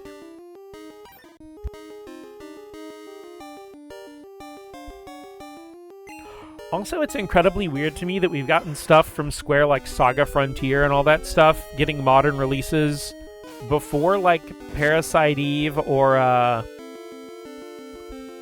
Chrono Trigger. I know there's an indie game very blatantly Parasite Eve inspired. Yeah, I have it on my wish list. I'm pretty sure it even has the word Parasite in the title.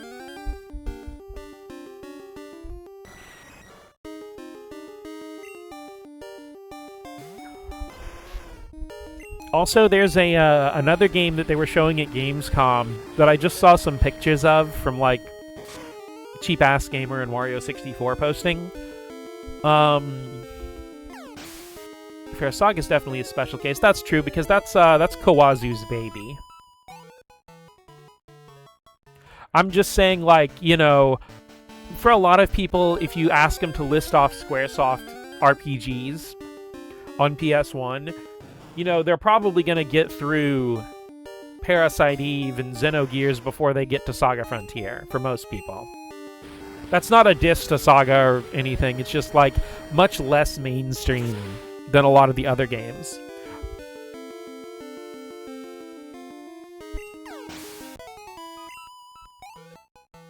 I mean, I'm very glad that Saga Frontier and Saga Frontier 2 are both available on modern platforms. Also, like, it's another thing with, like...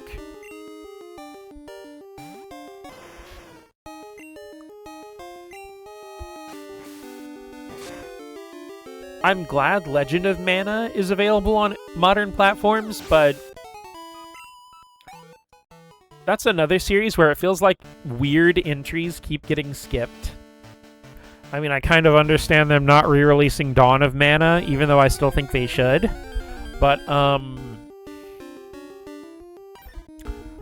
like, the thing is with Final Fantasy Adventure, Secret of Mana, and the Super Nintendo version of Trials of Mana, like, I'm pretty sure that's a Switch exclusive because they used Nintendo's archival ROMs. And I mean, hell, an officially localized Super Nintendo version of Trials of Mana exists. I can't really complain.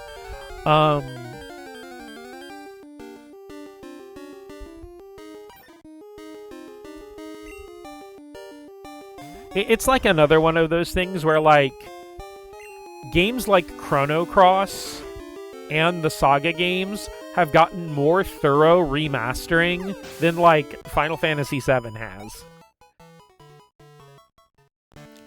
Because, like, I'm still in shock that Final Fantasy VII Original has never gotten a new English localization.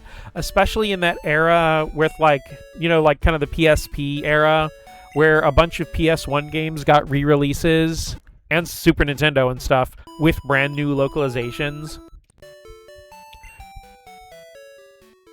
Because, you know, like, Final Fantasy 1 through 6 all got brand new localizations on, like, the GBA versions. Star Ocean 2 got a new localization on PSP. I don't think Valkyrie Profile did. I think that one actually did use the PS1 localization. But I don't think I've played enough PS1 Valkyrie Profile to be sure about that. Though granted, as far as I know, aside from adding some weird CG cutscenes, PSP Valkyrie Profile is a case kind of like Breath of Fire 3, where, like, if you have that version available, you're not missing anything. Aside from, you know, just the nostalgic fun of playing it on a PS1.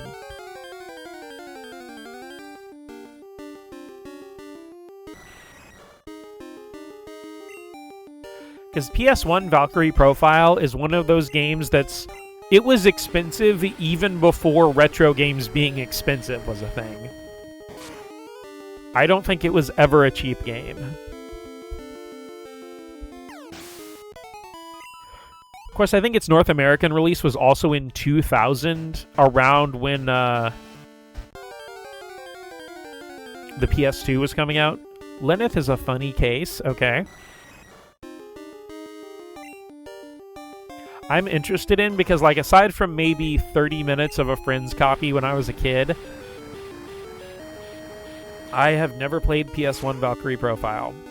I have only experienced the PSP version and the PS4 re-release, which is literally just the PSP version again.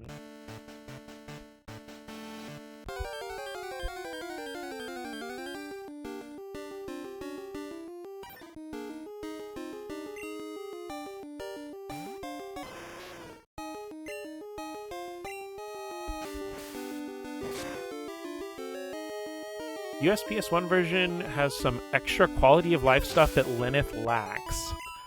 Probably because Lenneth was based directly on the Japanese version. because that happened with quite a few games where, like, localization will add some quality of life, but then whatever future remaster is based on the original Japanese release, not the localized release. Yeah, that's what I figured. Weirdly enough, that's not the case for Legend of Mana. Even the Japanese modern version of Legend of Mana is based on the North American version.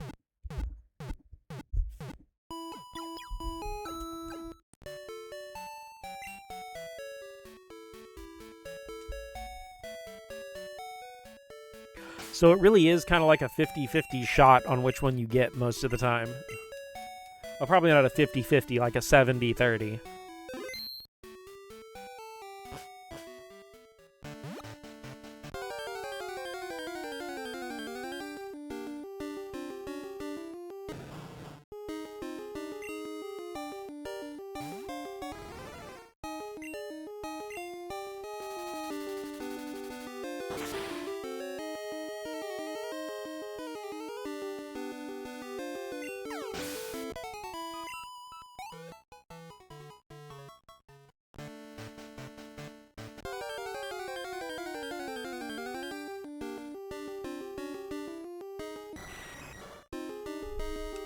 Though it does infinitely amuse me that, like, the random Square Shadow drops that happened on Xbox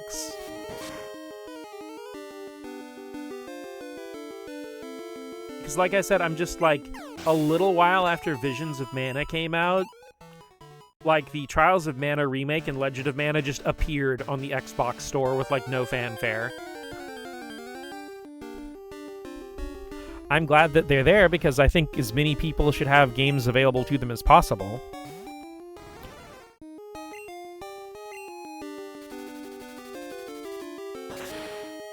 And it broke, like, the weird...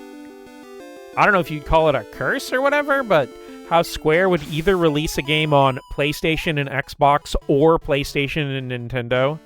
Yes, good, more access to game.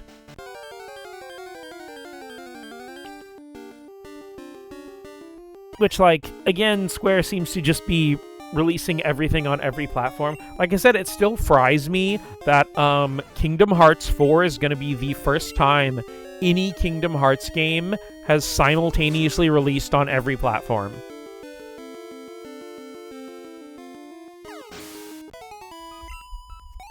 Because, like, Kingdom Hearts 3 got close, but it did not hit Nintendo. Which, to be fair, they maybe could have done Kingdom Hearts 3 on a Switch 1, but it probably didn't have Switch dev kits when development started, because it came out in, I think, 2019, early 2019. Also, I have to take off for the night, got work in the morning, wish to be claimed by the EP. Have a good EP, Rain. Good night, night. I hope you have a nice, restful sleep.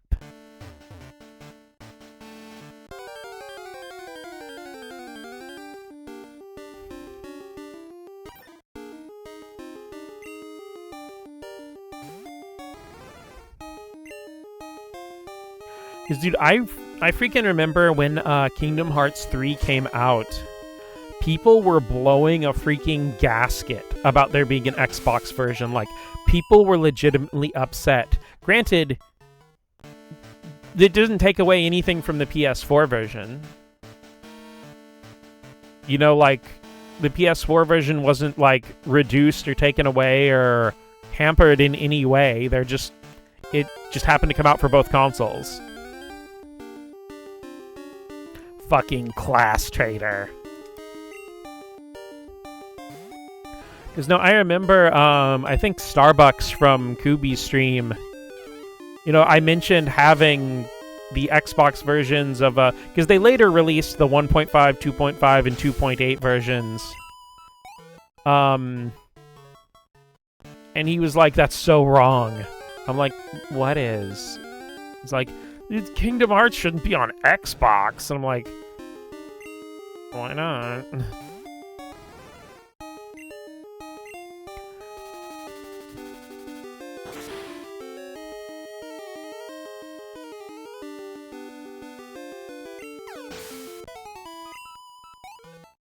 course, also, like, when the Xbox versions of the 1.5, 2.5, and all that stuff came out, the Xbox versions were actually a really good way to play them for me, because I have an Xbox One X, like the enhanced Xbox One, but the only PS4 I had at the time was a regular Slim. So they actually, like, look crisper and ran better on Xbox for me than they did on PS4. Not that I'm a super big stickler about that kind of thing, but I just think it's neat. I love playing a game that used to be an exclusive on a platform that it wasn't ever available on before. What better place for my heart than a box? Exactly. I've been in your heart-shaped box for weeks.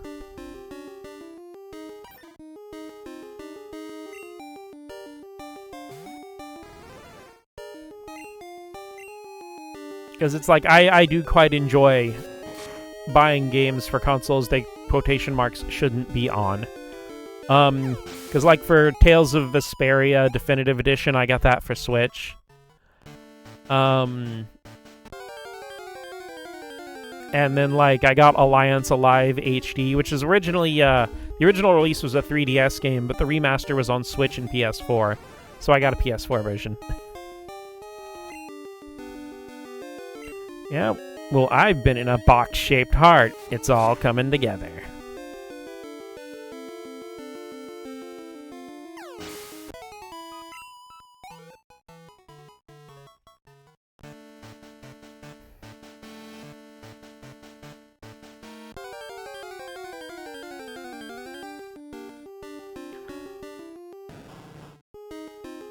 Actually, now that I'm thinking about it,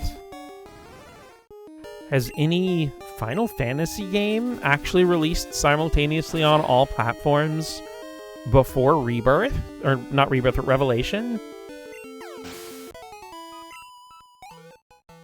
Because I know up through before 13, every Final Fantasy released on one console and sometimes got ported around later.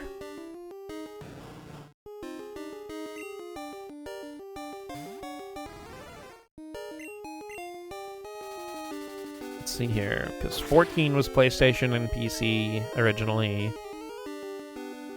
15 was Xbox and PlayStation.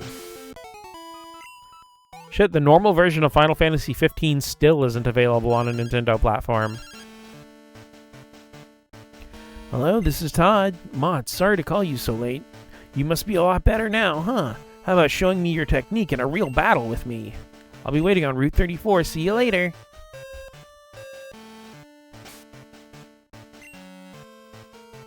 Yeah, 16 was PlayStation exclusive at launch.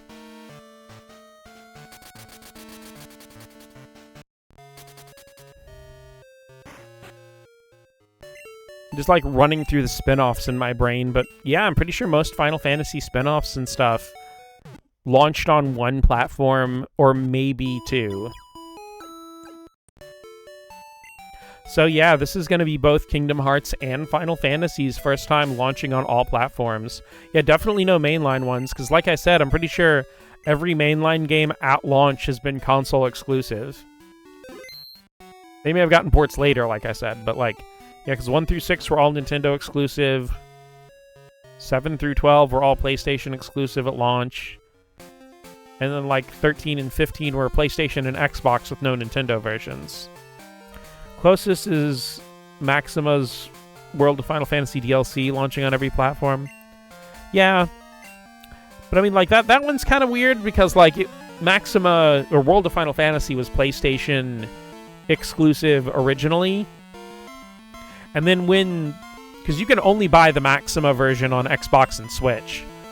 But when those versions came out, they launched the Maxima DLC for the vanilla version on PlayStation. And because it's like, if you buy Maxima on Switch or Xbox, it's $39.99.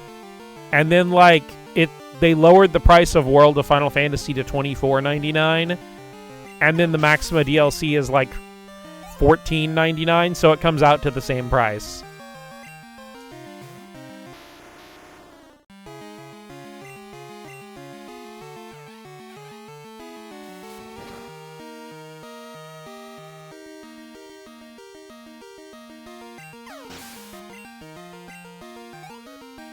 But no, it does make me very happy that all these, like, most series just come out multi-platform now. I'm honestly a little sad that,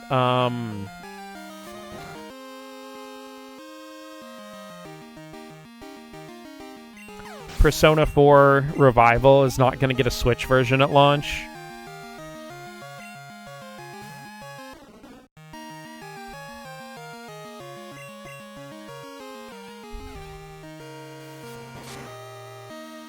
Which is like, it's always weird for me because like I feel like up until literally like the last 5 years or so, Atlus had like a very rigid division of like Persona was the PlayStation series and mainline SMT is like the Nintendo series. Did I screw up my training? I check Goldenrod department store every day, so I know when there's a sale. The good old Sasa Lele.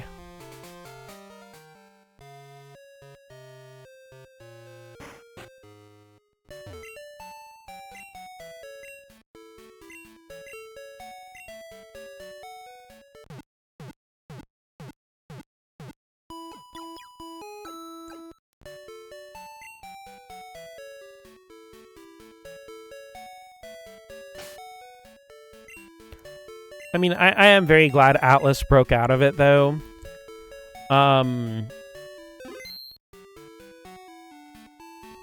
You know, because stuff like Shin Megami Tensei Vengeance just launched on everything, even though Switch owners didn't get an upgrade path.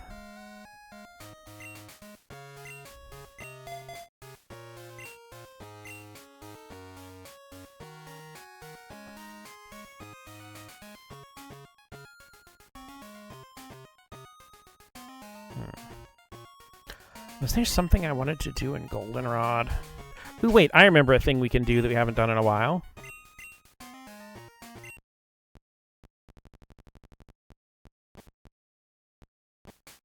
It's Buena's password! It's tackle! Don't forget it. Oh yeah, tackle time, baby. Hi, Dot.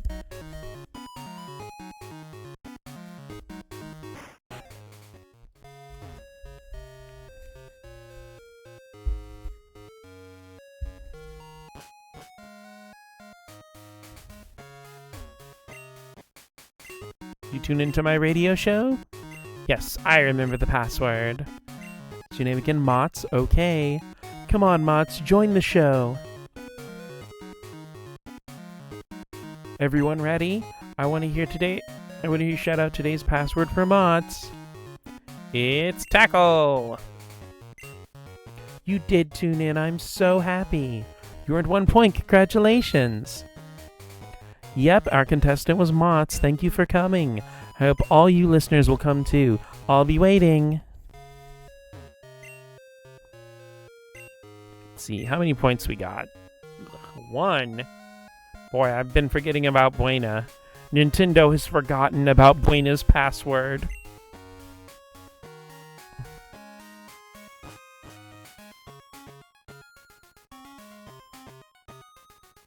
Ow, ow, ow, ow, sharp claws in my flesh.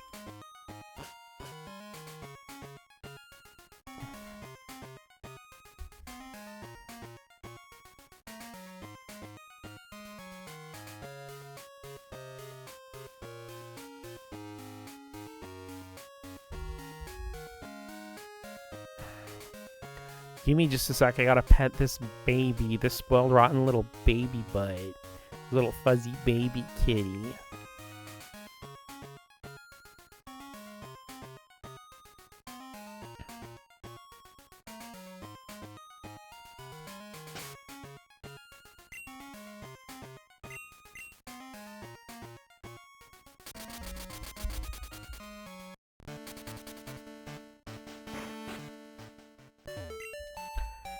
You know, it is so funny that, like, despite me being somebody who loves video games and likes to keep up with stuff that's coming out and all that, outside of, like, Nintendo and RPG stuff, And, you know, other things adjacent to, like, things I like Capcom and all that. I have no idea what AAA games are ever coming out at any point anymore. Like, mostly if I'm keeping up for new stuff that isn't, like, established franchises, RPGs, or Nintendo stuff, I, mostly am keeping up with, more indie stuff lately. The dulcet sounds of Kaya's lovely voice. I don't know how lovely it actually is, but thank you, Whoopee. How are you doing today on this lovely Tuesday evening?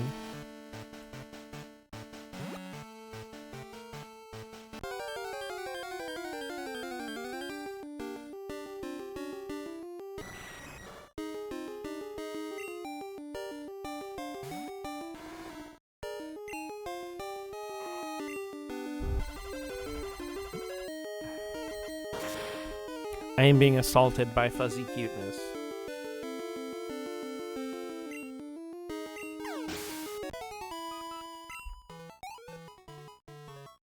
The ADHD feline without one singular iota of gel. I kid you not, she got up on my desk, brought one leg up to scratch, and then was just sitting there with one leg up like she forgot what she was doing. So exhausted. Ugh. 4 days of hosting guests on top of work. Want to explode. Hope your day's been going well. Well, it's been going well since I got home anyway. I had a little bit of a sinus headache, but it's pretty much gone now. We're just doing some low-key Crystal stuff. We have all unanimously decided to extend Crystal out even further, because after beating Red, we're going to train everybody to level 100 and try to do the Battle Tower, because I actually completely forgot that the Battle Tower was in Crystal. Crystal time, yes indeed. Trying to get your permission to ask a question. With a 30 stream streak, Whoopee streak, and it was laundry day.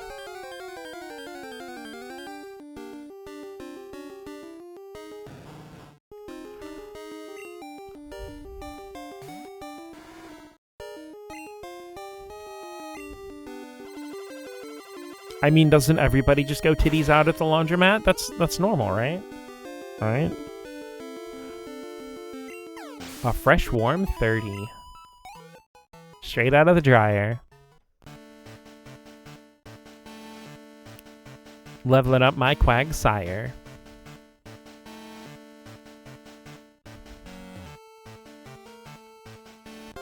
I wish I go to the laundromat every day.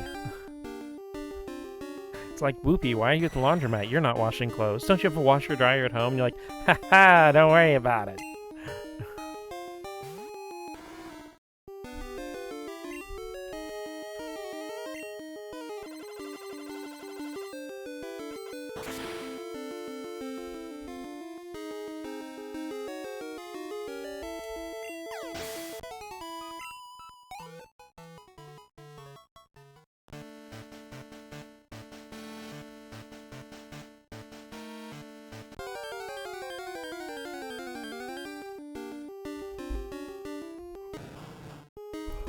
Ah, big yawn.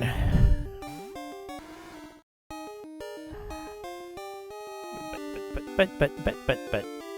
It's scratching this kitty cat.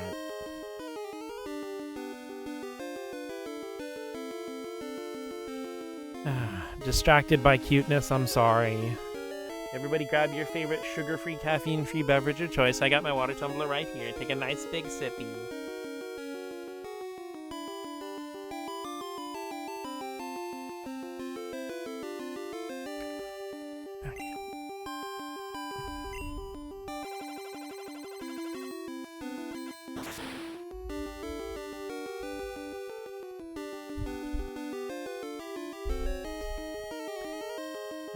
Give me just a sec. I'm gonna put some food out for this furball, because it's been like a couple hours.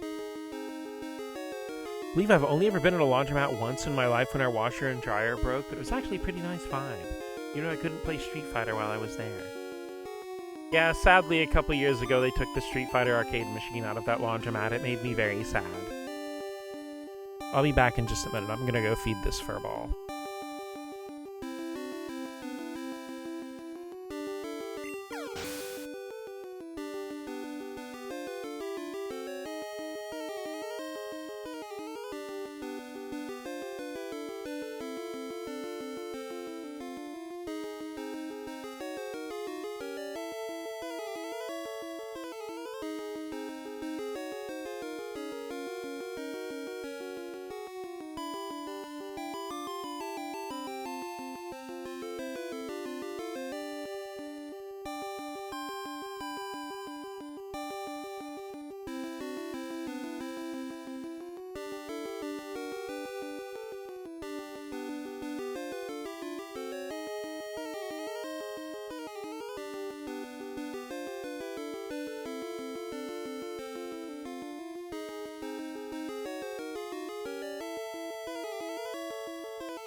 Alrighty, furball fooded.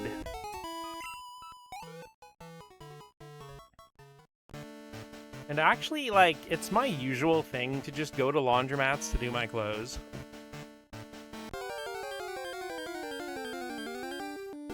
Funnily enough, my mom and I were talking about a laundromat because my grandma wants my brother and I's stuffed animals gone. What? We stored them in her house when we moved about 20 years ago. Mom suggested taking them to a laundromat and washing all of them. Then giving some portion to my niece, so I will be back maybe. Hello, I am here. Hi, LD. How are you doing today on this lovely Tuesday afternoon? My day got lovelier now that you're here. Hi, Ben. Welcome back. I have not watched much Gamescom stuff aside from the Mega Man trailer. But did you find anything cool that rocked your socks on Gamescom?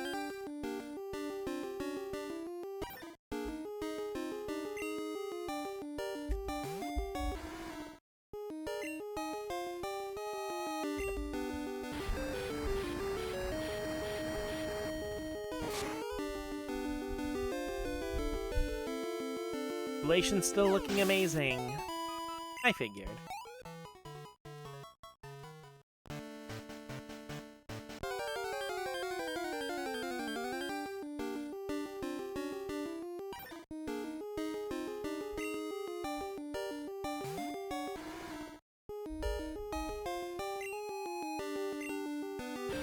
There's a pretty decent sized box of them in her closets. Not sure what spurred on wanting them gone, since I don't even think she can access the floor they're on. Who knows? I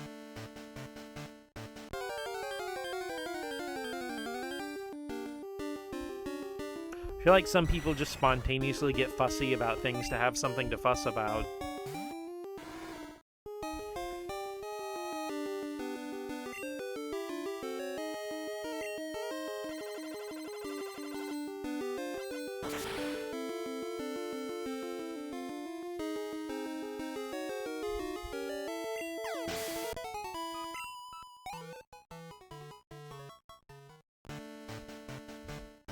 Related answer, but I'm doing well.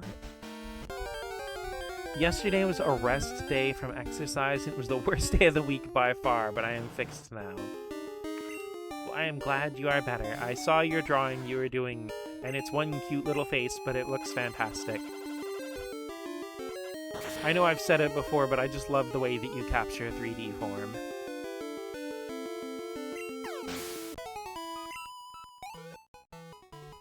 been having mental declines for the better half of a decade. It's also very suggestible, so it could have been someone else's idea. Yeah.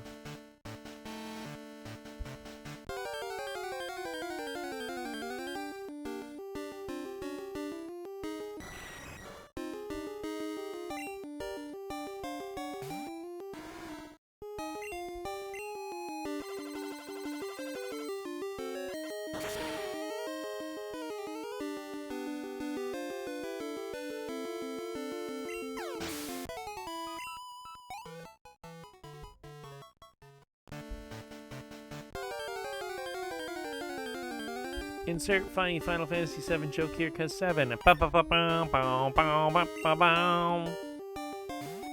glad you think I have a good grasp of the objects. I definitely do not. I am clueless.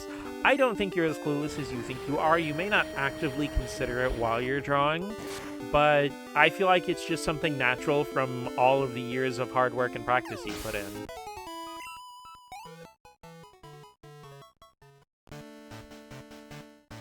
Because I'm not saying, like, having a wonderful grasp of 3D form, like you're sitting there with your, you know, stylus in your hand, like, I'm gonna three-dimensional the shit out of this cheek shape. But rather that, like, you just naturally have attuned your skills sharply enough to where you can make a lot of that work subconsciously.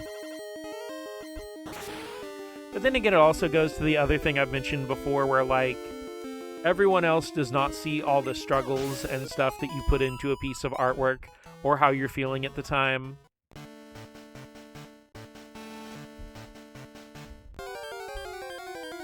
They just see that final piece on the page. So, sitting here with my hands steepled like, yes, 3 dimensions. We're always more capable than we allow ourselves to believe. Absolutely.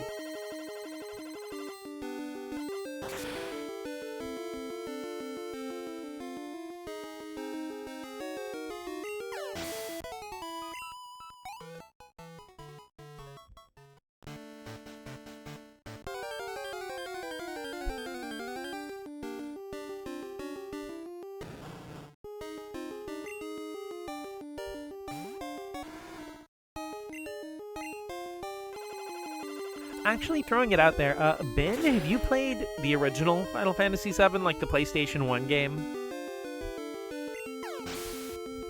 I mean, a huge thing that bothered me about my old art was that my faces and bodies seemed formless.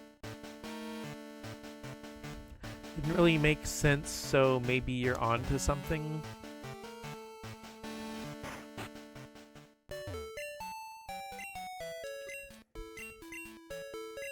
Because again, like, a lot of the studying and a lot of the lessons and stuff you take in, it sticks better than you think it does. Something I recently actively wanted to prove. Yeah, that's what I mean. It's like, I think a lot of that did stick, even if subconsciously. Have not played, or like it do. Not played Final Fantasy VII Vanilla. Okay. I'm not going to say anything or spoil anything or anything like that. I was just curious if you had or not. Because I know you're like, what, like 18, 19, Ben? So I know you didn't grow up in the 90s or anything like that. Yeah, 18.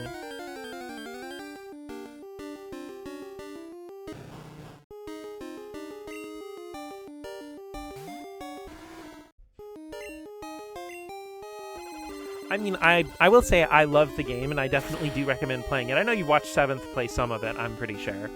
But it's a game I very highly recommend, even if you do play through all the remakes first. It's the one with the chocobo? Yeah, that one. It's the one, it's got the chocobo, and it's got the guy with the sword. You know the one. We'll get back to it eventually.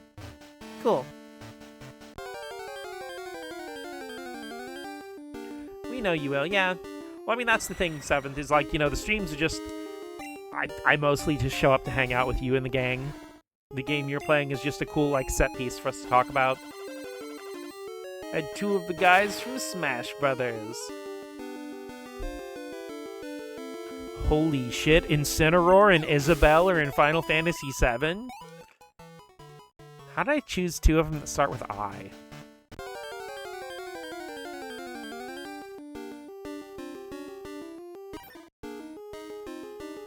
Spoilers, dude.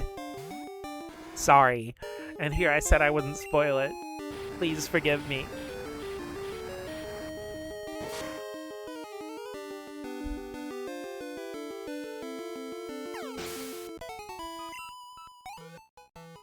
Basically, stream time's just hangout time. Yeah, there's nothing wrong with that, though. Hanging out with the homies and videoing a game.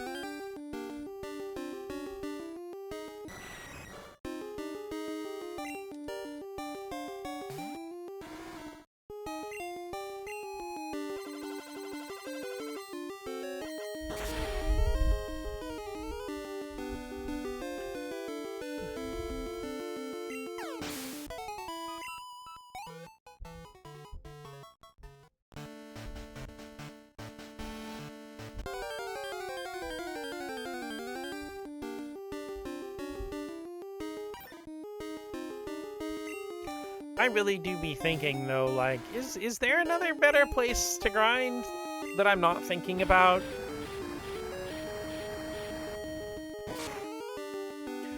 Because, like, I kid you not, because remember I said that I, like, got about a dozen or so Pokemon up to level 100 in my gold version when I was younger.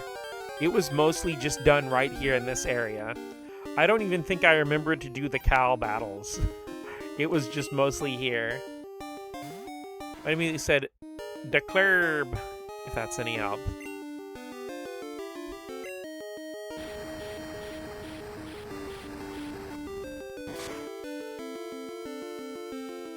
In Declerb.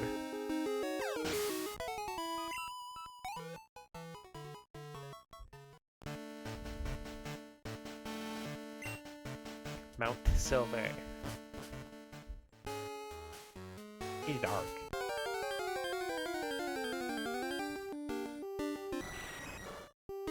Darkness. I think this is about it for general grinding. Yeah, okay, because the ones inside Mount Silver are the same level as everything outside.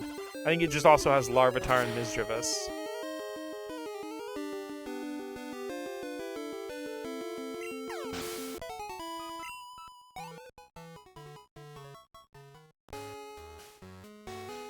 Music here kind of slaps, though. This is some ominous Final Cave music for sure. Gulliver!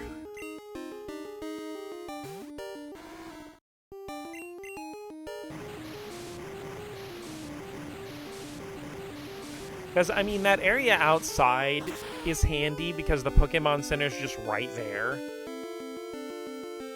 I guess I just kind of wish the other trainers would call me more often. I wonder if you can, like, call somebody and they'll decide to battle you. Hey, Gavin!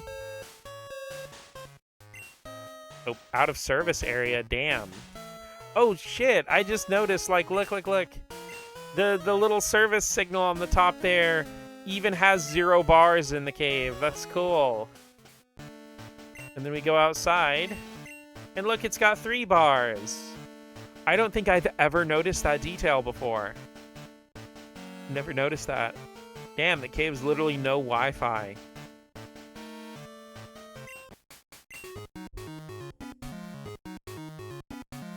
No Wi-Fi, my food was cold. This is Gaben speaking. Hey, Mots, good evening. I obsess over how to beat you. Okay, I'll talk to you soon. Who the fuck starts a conversation like that? I just sat down.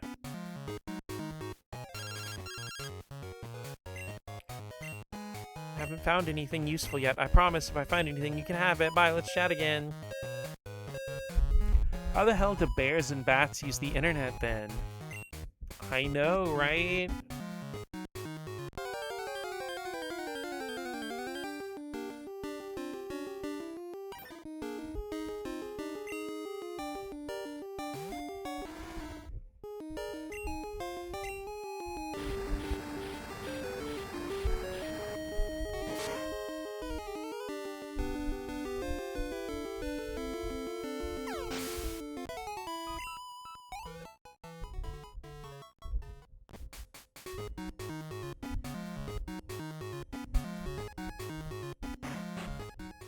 Actually, I want to check something in the gear.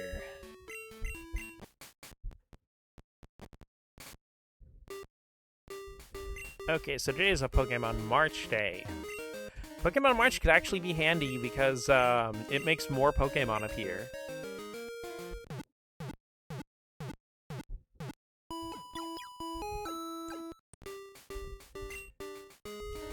I forget it also plays in the Pokemon Center when you turn it on.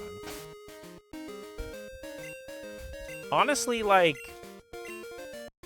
it does make me a little sad that... I guess they kind of stopped doing this because they have the Rotom phone and everything now.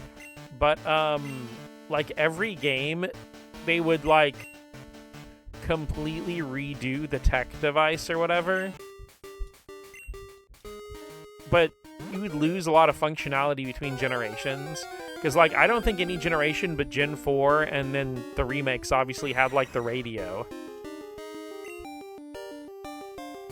They may have had other things that served different functions, but, like...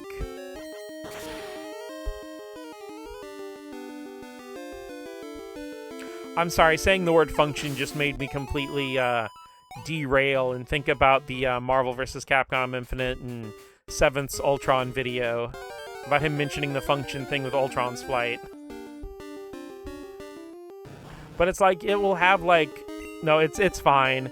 The whole function joke is one of those things that kind of lives in my head anyway. I actually laughed when you brought it up in the video the other day. But, like, they'll have stuff that'll have, like, similar functionality, like the Crystal version, or not Crystal, but the Emerald version of the PokéNav having the match call feature and stuff. Pondering the function.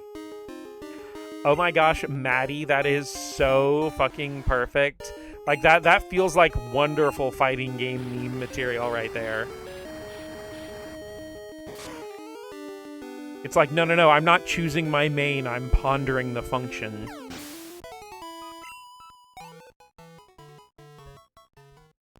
I mean, sure, this character has style and sauce, and I love their story, but, I don't know, man. Their down heavy just doesn't OTG. The fact that Force is like, yeah, that joke I overused. Let me just mention it once and that's it.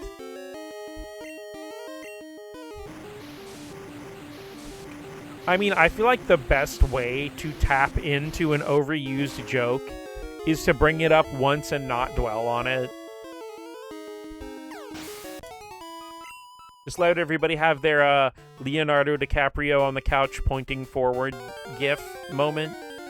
Like, he said the thing.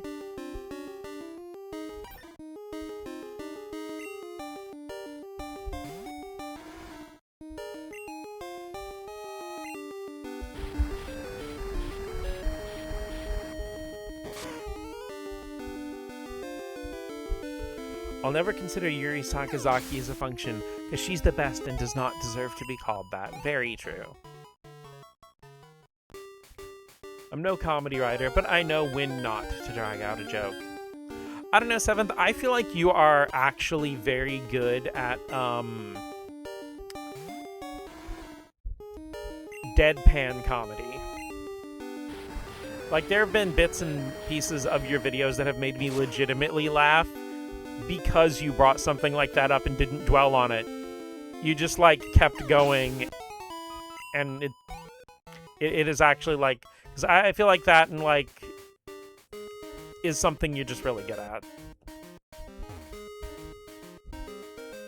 Granted, very bizarre things hit my humor. Because this is probably just a neurodivergent thing, but, I very much... am one of those people who, like, there'll be something where everyone else in the room is just having a laugh riot, and I'm just, like, completely stone-faced, and, like, yeah, I guess that sure was a punchline, huh? You know, just, like, thinking in my head, like, not even thinking about it, I'm just not finding it funny. But then there'll be just, like, the most random shit, like, something that still makes me laugh to this day was a meme, I'm laughing just thinking about it. somebody went to Starbucks and they asked the barista, the whoever, they always ask your name and stuff. And the person was like, Steven with a PH. And they got their cup back, and it was PHTEVEN.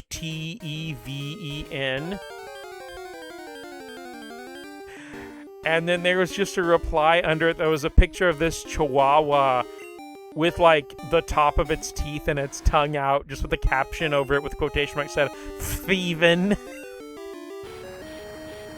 And to this day, that's one of the funniest fucking things I've ever seen.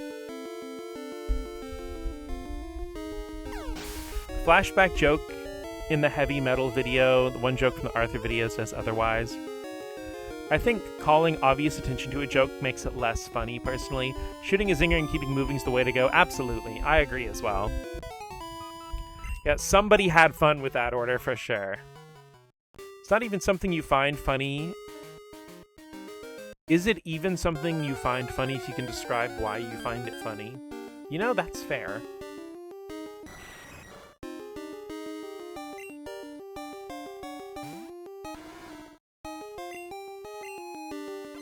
My favorite type of jokes are ones that are at 1% volume and only heard and understood by one singular person or nobody. Well, that, and I realize a lot of my jokes are for maybe 5 to 10 people at most.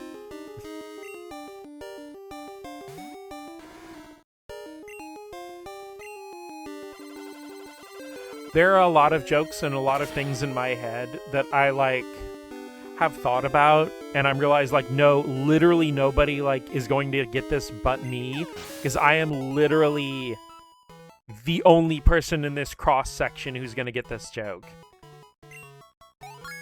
Well, those 5 to 10 people show up to every stream. Fair enough, And I'm very grateful for that. I love all my cuties that show up to my streams.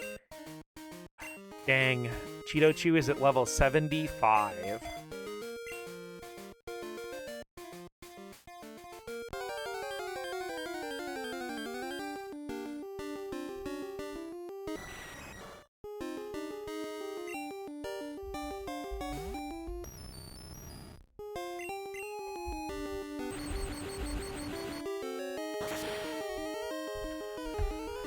I mean, honestly, I don't mean this as a brag or anything. But, I feel like I get a pretty good percentage of people showing up in proportion to how many followers I have on Twitch. And that makes me really happy.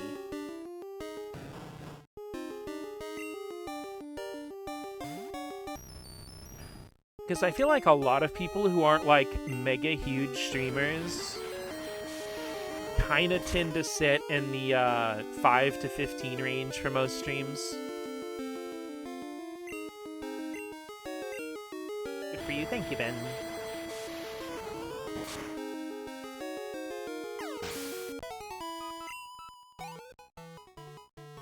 Hey, trust me, it makes me very happy that people want to show up and hang out while I sit here and beat the same 5 Pokemon over and over on Crystal.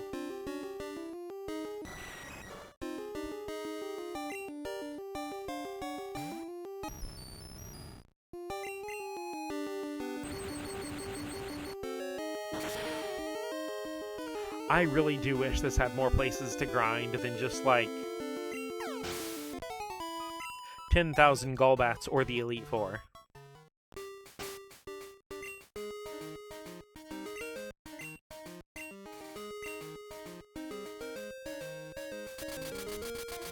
Once again, Micaiah trying to make some Pokemon extinct.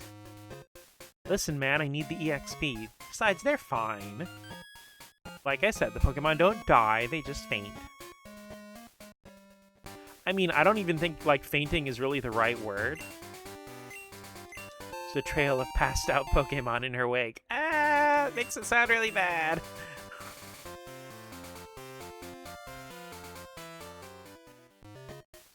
But I don't even know if faint is the right word, because, like, a quotation marks fainted Pokemon can still use stuff like HMs, so it's more like they're just too exhausted. The Slowpokes look out of it, let's just say. I mean, I feel like that's the general vibe of Slowpoke anyway. I mean, hi, Wade. Good evening, Mott's. It's me, Wade. Are you awake? The bug catching contest is at the national park today. Are you going, Mott's? I'm trying to make up my mind. See you later. Explode. Downed, maybe?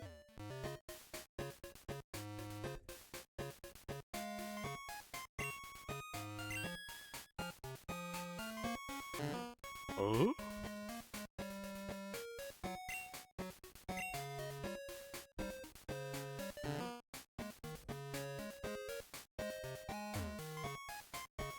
No, I love the Slowpoke sprite in Gen 2. It's so good.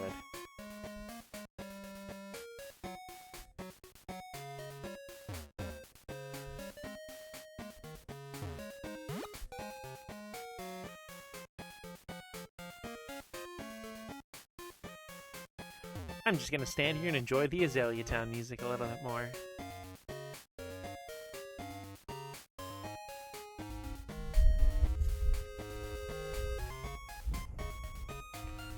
And I wish we didn't have to wait till Heart Gold and Soul Silver to get, like, Gym Leader rematches.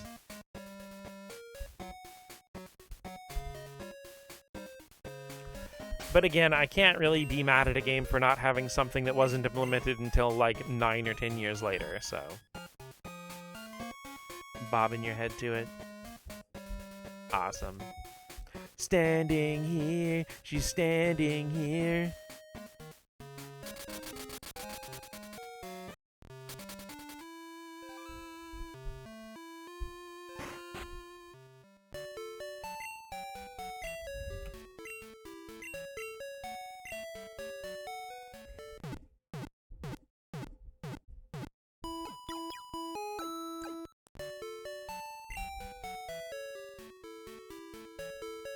You know, it's still wild to me that the original Gold and Silver can be played on, like, a freaking 1989 brick Game Boy.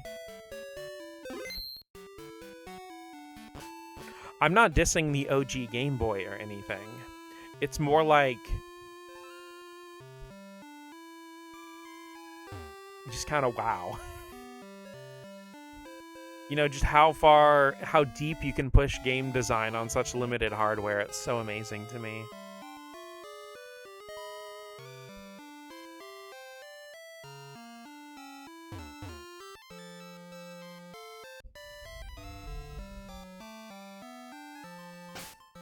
Boot up Silver on a DMG every now and then just because... why the fuck am I allowed to do that, right?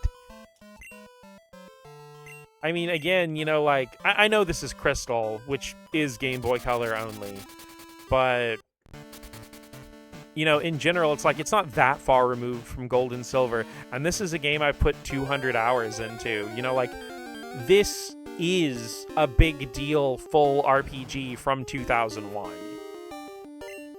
You know, like, and 2000 for the North American releases of Gold and Silver, and it's like...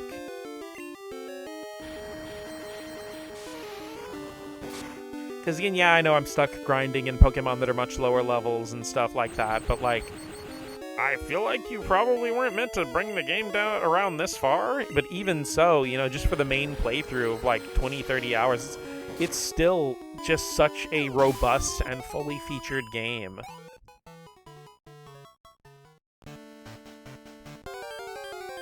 And, again, especially on such limited hardware, it's just...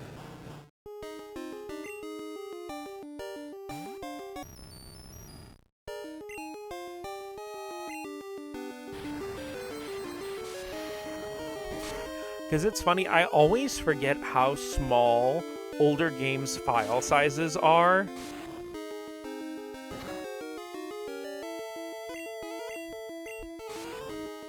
Because, you know, like, I don't really consider something like, say, well, hell, this, or, you know, let's say Paper Mario on N64 or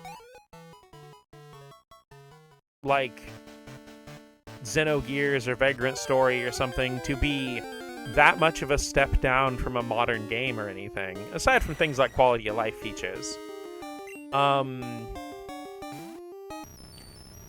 So it always like floors me when I'm like, you know, looking at something like Chrono Trigger and it's like a 1 or 2 digit number of megabytes. Not gigabytes, megabytes. And I'm like, huh? And it's like, you know, some of the best games ever made are smaller than the average game's update file nowadays. And again, I'm not trying to get into the whole thing about, like, you know, textures and bloat and file bloat and all that stuff.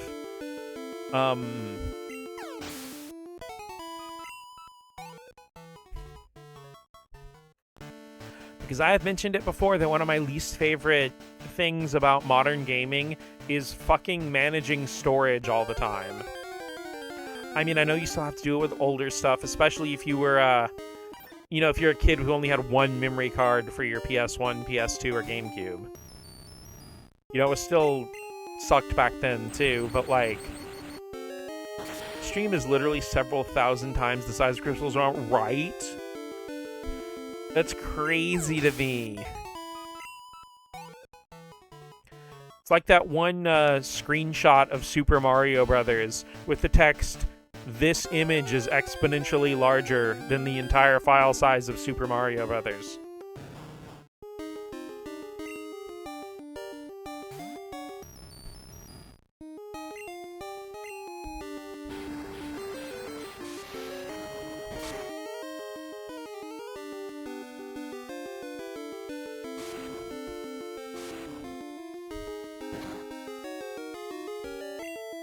Because, like, again, like, me forgetting about that is why I've always, like...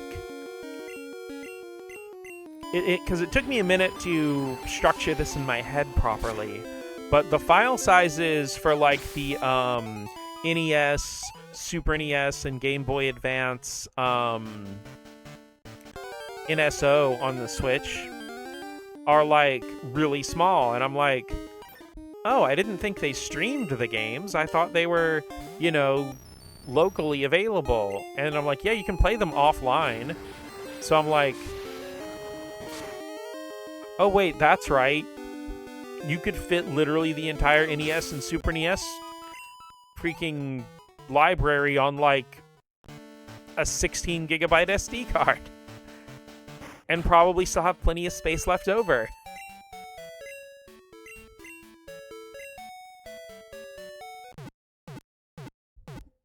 GameCube, on the other hand, though, I mean, yeah, but that's also when game file sizes started creeping up a little bit. Because I know the GameCube NSO thing, that's like several gigabytes. And it does noticeably increase when new games get added, but again, that's understandable, because, like I said, PS2, GameCube, and original Xbox aren't that far removed from being modern games, at least as far as, like, structurally.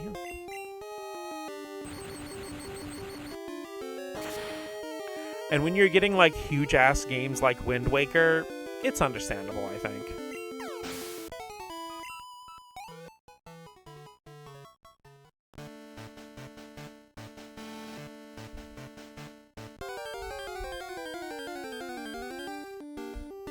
It's still crazy to me because, like, I guess maybe this is a mini hot take or a maybe an unpopular opinion.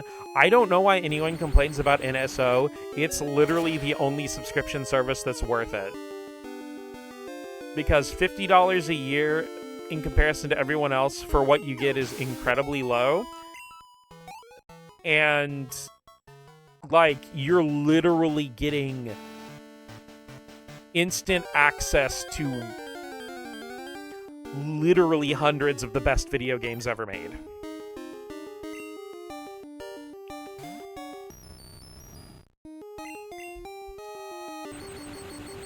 Like, it is an unbeatable backlog. Well, rather it's like undefeatable, as in like hard to match the high quality level. You can beat the games.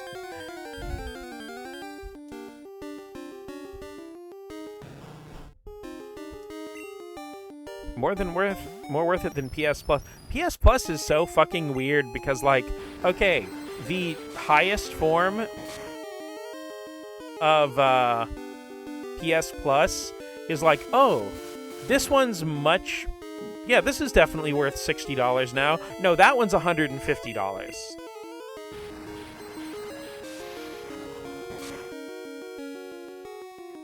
Undefeatable, I get that Sonic reference. I am undefeatable.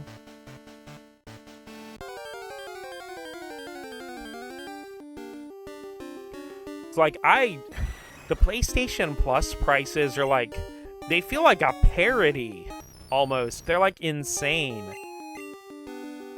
And again, like, I know people actually pay it, but that blows my mind. Especially because most of the games that you'd subscribe to that for to get in your library are games I'd rather just go buy for the $10 or $15. I mean, that is one thing. I do wish NSO would just let me, like, purchase Super Mario Brothers to keep for $5 or whatever.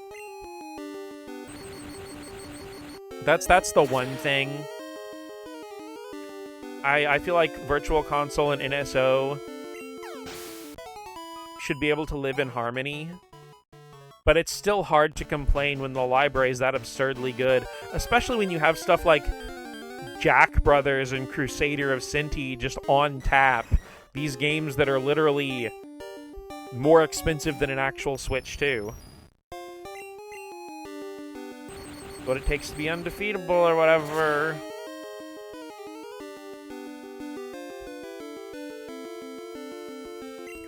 Also, you remember how I mentioned earlier that,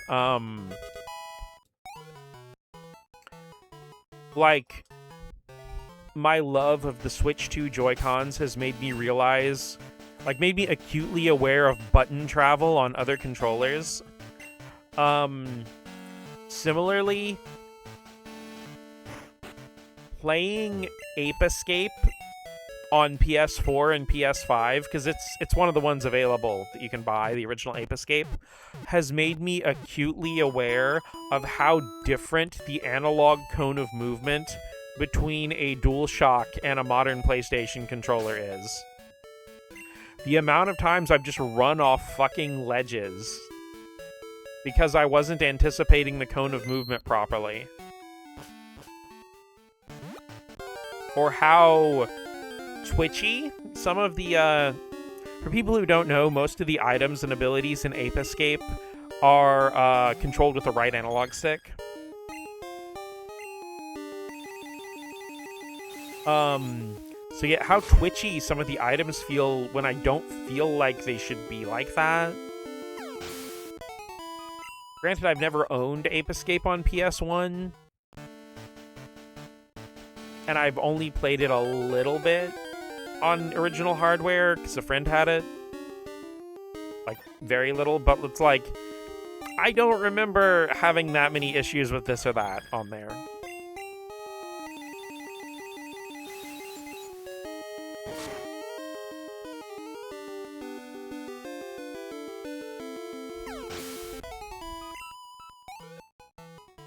Also, you know, it's really weird to me that it took this long for Ape Escape 1 to get any kind of re-release.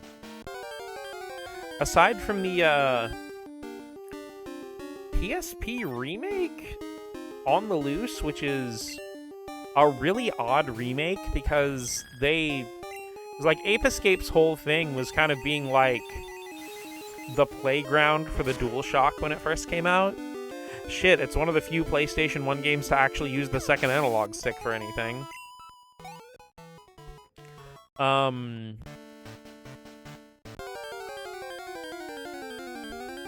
And they ported it to a console with one analog stick.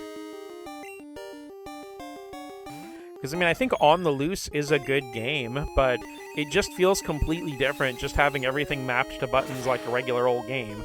Strange, isn't it?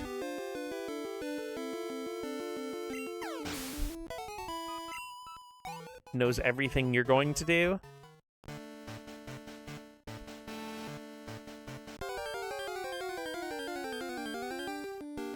You know, if I had infinity million monies, I would round up all of the current Sonic voice actors and have them redub the OVA. Like Mario 64 DS being on a handheld that doesn't have a control stick. Well, the idea with Super Mario 64 DS that everybody misses is it does have full analog control if you use the touchscreen. Because you can actually control your characters on the touchscreen by clicking on it. Because the original brick DS model came with a little... Yeah, the weird nub thing. It actually came with a little thumb pad on the lanyard. Or wrist strap, I guess. But it came with a little thumb thing on the wrist strap that you could actually use so you wouldn't have to thumb the touchscreen directly. But you could still use it to, like, move your character around with analog control. I mean, I'm glad that wasn't the only option. I'm glad they at least gave you the option for a D-pad. Also, fun fact, specifically the Switch version of Super Mario 64 that's on 3D All-Stars will let you move with the D-pad. I don't think any other release of Super Mario 64 has that option.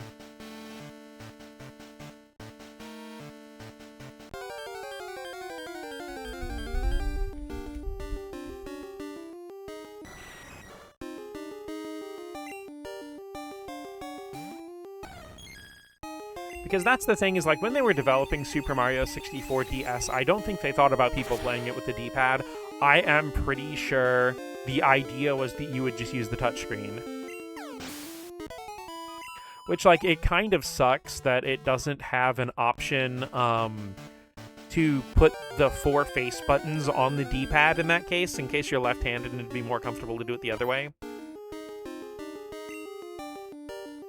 But then again, like, that's hardly the first or most egregious instance of lefty neglect in any kind of UI or UX. Justice for our lefties.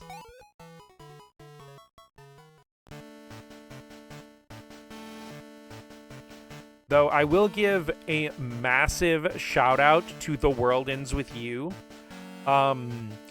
Because in combat, The World Ends With You, since you use the stylus to control Neku and the D-pad to control your partner on the top screen, the 4 face buttons do mirror the D-pad on The World Ends With You, and L and R mirror each other in combat. So it is lefty friendly. Granted, The World Ends With You is also one of the most forward-thinking, considerately designed and intelligently designed games I have ever seen, to the point where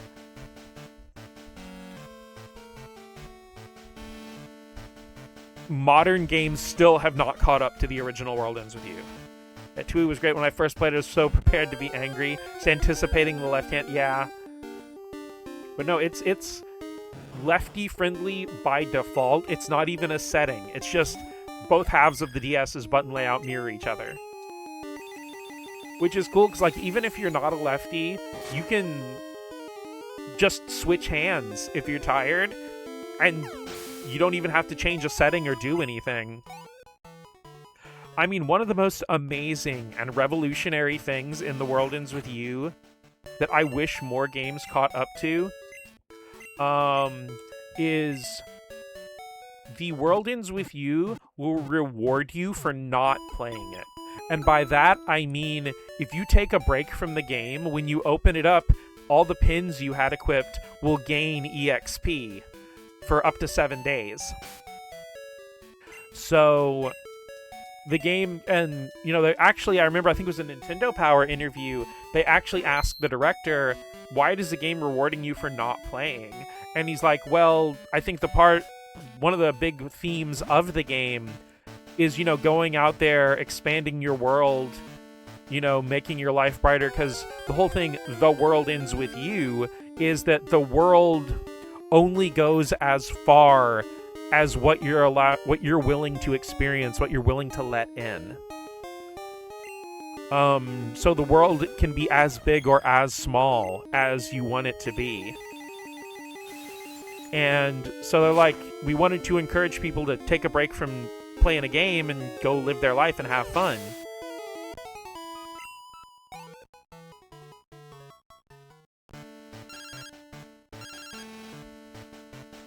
And so, it's like I said, the game, it's so funny because like I really don't like games having daily check-ins.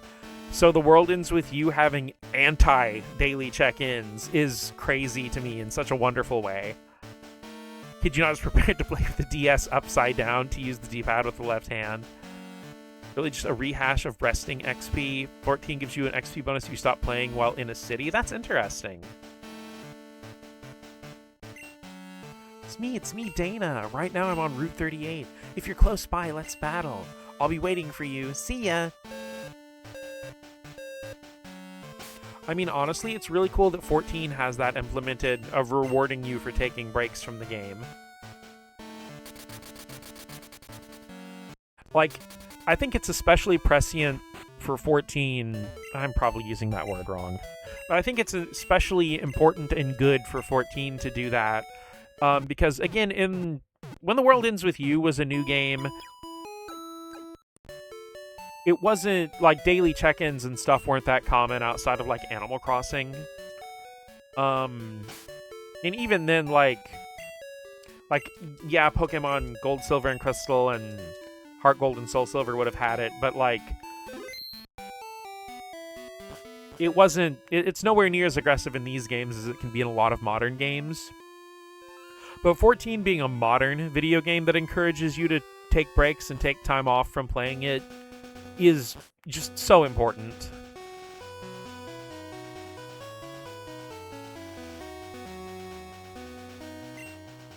You're really late. I'm eager to get going.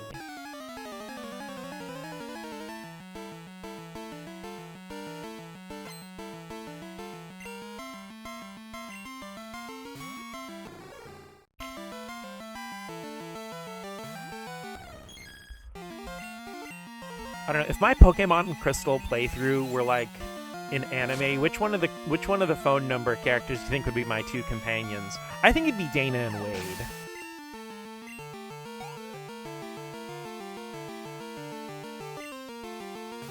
The guy who made it, his name is escaping me, but he's even said the game isn't meant to be played constantly. That sounds like a Yoshi P kind of thing. I think he's like the person in charge of the Final Fantasy 14ing.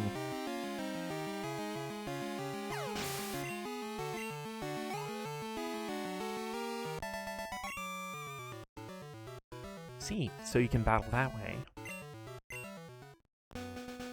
Because, like, I could see Dana following around, like, Mots and stuff.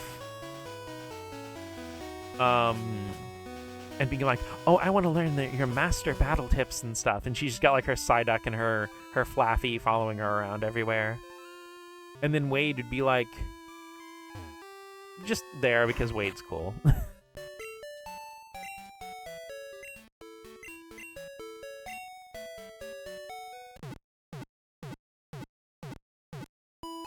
Wade just strikes me as one of those people that, like, he's not, like, he never tries too hard to fit in, but everybody's cool with him. It's not made by, but yeah, I know what you meant, Aldi. I know what you meant.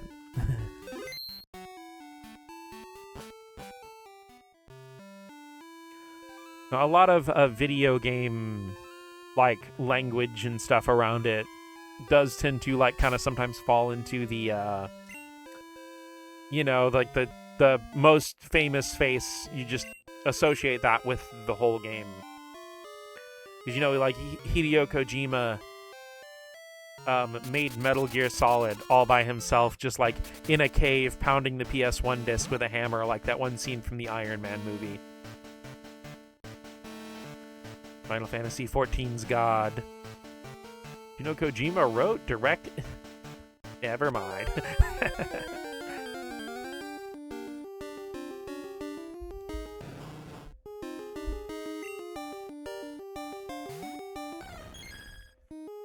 It's so funny because Kojima was wanting to step away from Metal Gear ever since like 3. And I remember with Metal Gear Solid 4, originally they went for a whole thing about it being directed by a different person, which it ended up not being directed by a different person. But Kojima's like, I think he flat out said, I think it was in like a, maybe EGM, but don't quote me on that. Might have been a Game Informer, but he's like, guys, I'm not the only person who makes these games.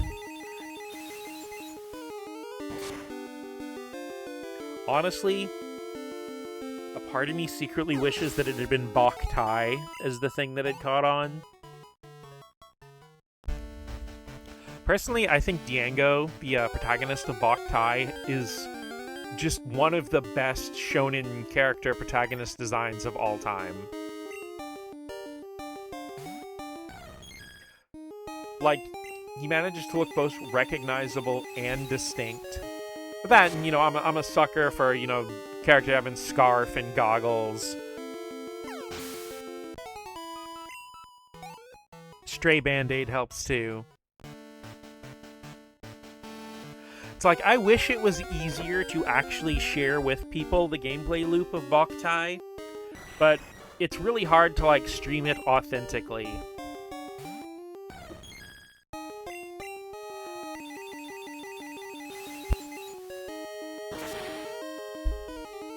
Because, if you go from original hardware, then, like, you can't really use the solar sensor.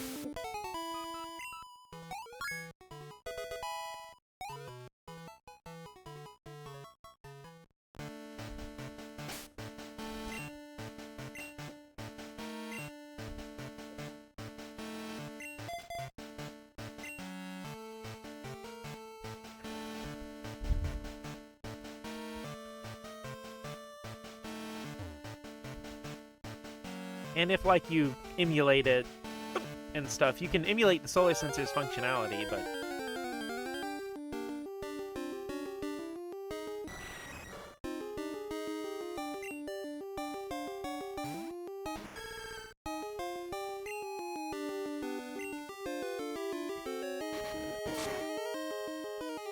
I'll be back in just a sec.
Sorry about that.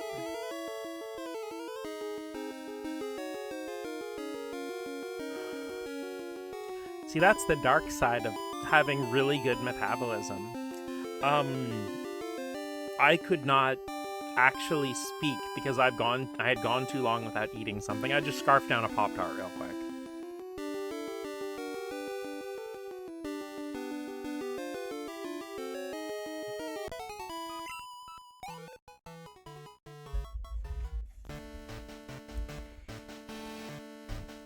It's like, man, am I sure glad I don't engage in, like, fasting or anything like that. I'd freaking die. But yeah, with Boktai, it just isn't the same. Welcome back, hope you're... I'm alright, yeah. It's just, like I said, I had gone more than 2 hours without eating something, so my body decided to go into rebellion mode. But yeah, Boktai just isn't the same without the actual thing it was designed for. Glad you don't get hung up on word choice, because I know people in relation to games, not necessarily their positions. Yeah. I hate getting lectured about getting the titles incorrect or whatever. The original point gets completely glossed over in favor of lecturing. Yeah, no, trust me, it's like... It makes it so fucking obnoxious to talk to some people about literally anything, because, like, they don't care about, like, having a conversation with you or what you're trying to express. Like you said, your whole point. They just want to get one over on somebody. And it's like, I feel like that's why, you know, I feel like that's why a lot of people, especially neurodivergent people, don't want to engage in conversations about stuff. Or they, you know, it's like, are you actually introverted? Are you actually shy? Or are you so damn tired of having to micromanage every single word you say in every single sentence for people skipping the conversation you're having to get one over on you? Because, like, I'm very lucky that, again, I had a mom who, like, unless I got something egregiously wrong and she was helping me make sure I knew what I was actually saying, which, you know, when you're a kid, sometimes you just don't know what words mean, or you repeat a word because you heard it once and you're not using it properly. But, like, she would actually listen to the point of what I was saying and continue having the conversation. Where, like, a lot of people, I realize their parents would try to get one over on them, and it's like, bro, especially when you're little, that's a fucking kid. What are you proving getting one over on a fucking 7-year-old, bro? I'm actually cut me off so you need to correct me about stuff. That makes somebody impossible to talk to. And it's like, the thing is, like, people who do that shit all the time will also be like, why do you never want to talk to me anymore?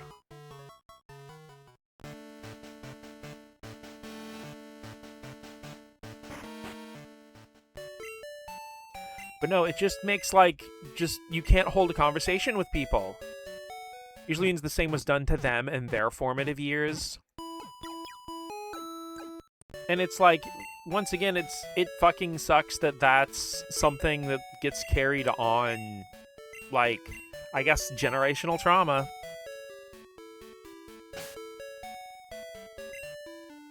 Not excusing it. Yeah, I know you're not excusing it. But, it oftentimes is, like, they do the exact same things that their parents did to them.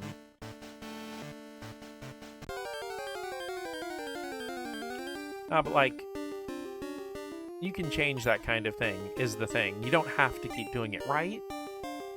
Once again, that's why, like...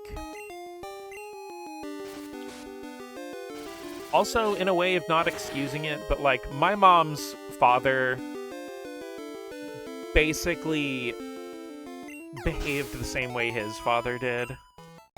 And, like... You know, it caused a lot of grief for my mom and her siblings. A lot of pain, a lot of stuff like that. And, you know, my mom had to tackle with the very difficult thing of you love your parents even when they're terrible people. I mean, I don't know, maybe terrible's a little extreme, but, like, he was an ass. You know, I don't want to drag terrible people into, like, you know, like, criminal needs to be in jail territory. He wasn't anything like that, but he was an ass. He lied and stuff. You know, said things to people specifically to get things from them, that kind of ass. But, you know, it's like... You know, Mom would be like, you know, like, I hate the way he behaved, but, you know, that's... I know how his parents were, and I know how the times were, and I'm like... And I'm like, okay, Mom, but you also had jerkwad parents, and you rose above it, and, like, he could have too. I guess I just don't have... I understand why people do that, but like you said, LD, they can change it. They can not do that. So it's like, I can understand it, I just can't excuse it.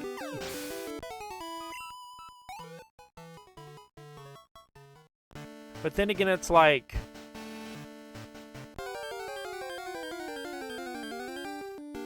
When people, I guess, grow up around some kind of, like, oppression, whether it's, like, big or small, and I'm not talking about, like, just societal oppression and stuff like that. I mean, something is, like, you know, your parents just trying to get one over on you and treat you like, you know, make you feel like crap and pull jokes on you. You know, it's like they don't... It becomes so normalized that the concept of people being kind to each other or being equal to each other just doesn't ever enter your mind. And, you know, people get so stuck on this zero-sum game is they don't even conceptualize, oh, you know, maybe we can be equals and just treat each other with equal respect. They think it's like, no, now I get to be the one who oppresses people. Because they only see, like, the person doing the stomping and the person under the boot.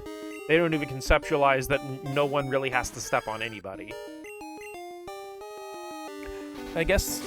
Sorry, this stream is moving away from cozy and getting a little more serious, but, like, I despise the zero-sum mentality so much. Because no matter what it is you're trying to aspire toward, first place isn't really a thing that exists. And there's enough room for everybody no matter what it is.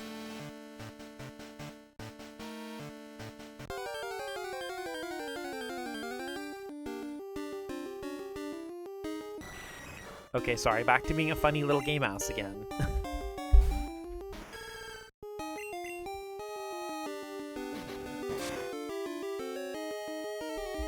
My Pop-Tart made me all bold.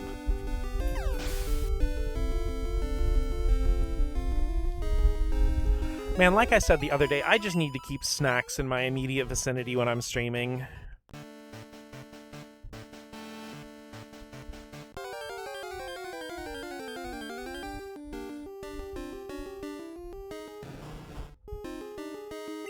So anyway, changing the subject to something more fluffy, what games have you guys been working on in your free time?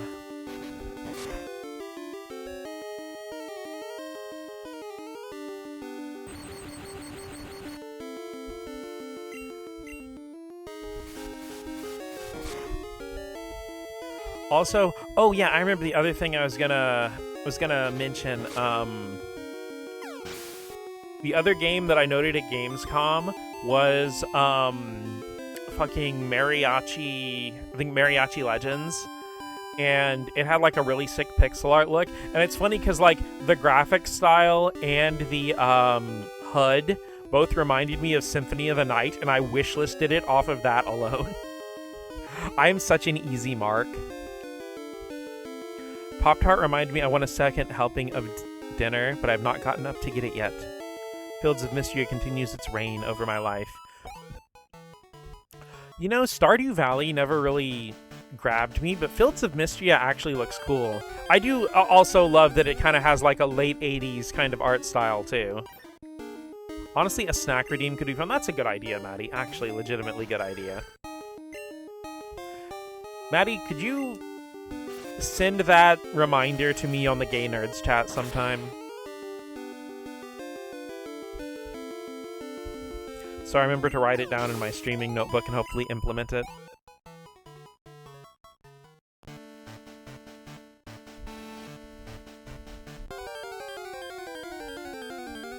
Yes, chef.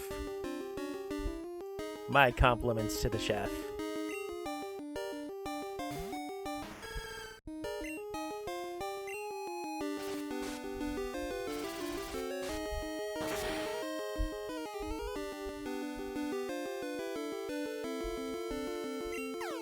Wasn't crazy about Stardew's art style, but the game grabbed my ADHD so good when FOM came out. I was like, yes, anime.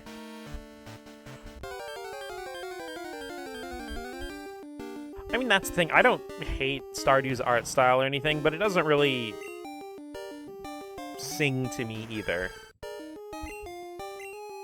I need my characters' eyes to be at least 1/3 of their face or more.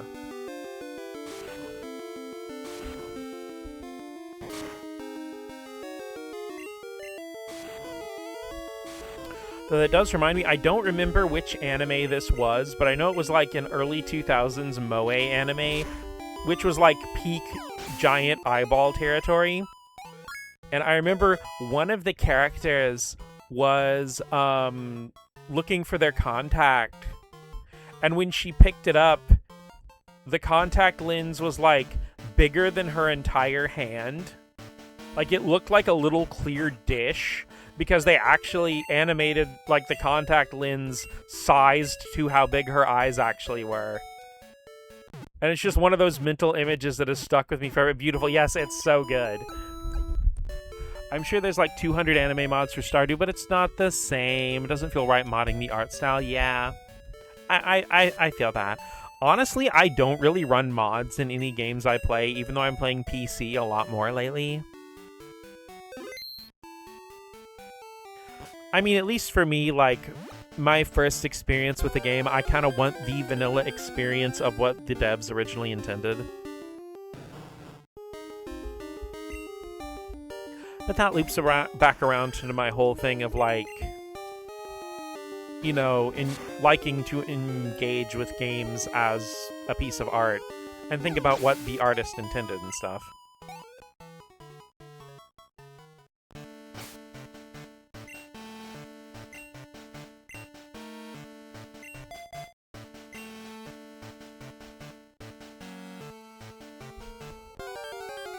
Okay, I think when we get everyone on the team to level 75, I'll go ahead and call it.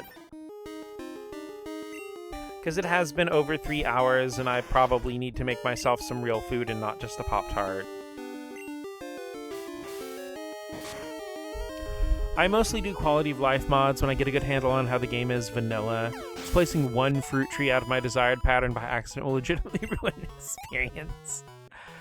Understandable. Well, I'm not necessarily talking about quality of life mods. I'm more talking about, like, stuff that changes the art style or adds, like, new areas or completely new gameplay systems, that kind of stuff. Because, I mean, I do also try to engage with stuff without additional quality of life if that's how it was made. But I'm also, like, definitely in the space where, like, due to my age, I experienced, like, 16-bit games when they were new, and PS1 and N64 era when it was new, and, like, PS2. Like, basically, I've experienced most relevant generations of video games when they were new. So, it's like I can mentally kind of adapt to the level of quality of life and design from those eras. To the point where, like, I can actually appreciate, like, going back to a lot of games. There are some, like, PS1 games and stuff with surprisingly good quality of life features that wouldn't be implemented in other games and stuff for years and years. Because, like, fun fact, remember how I said Ape Escape was one of the very few games to use, the second analog stick? Another one that actually does is the PS1 version of Grandia. And you can actually move the camera with the right analog stick. And I can't really think of many other PS1 games that actually do that. Because Ape Escape actually has camera movement mapped to the D-pad. Which, yeah, you do have to take your thumb off of the control stick to move the camera, but Because, I mean, honestly, it's a little bit forward-thinking of Ape Escape to have that, because, like, I know a lot of PSP and Wii games would have the camera on the D-pad as well.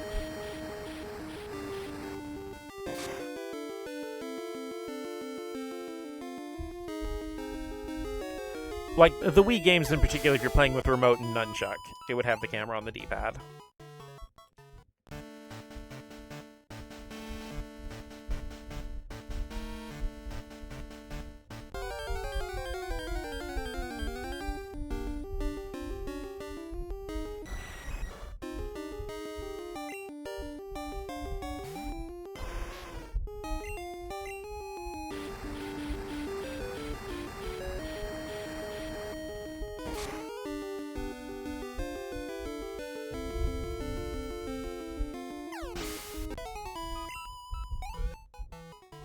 So I'm trying to think, like, the only games off the top of my head I can think of on PS1 that use the right analog stick for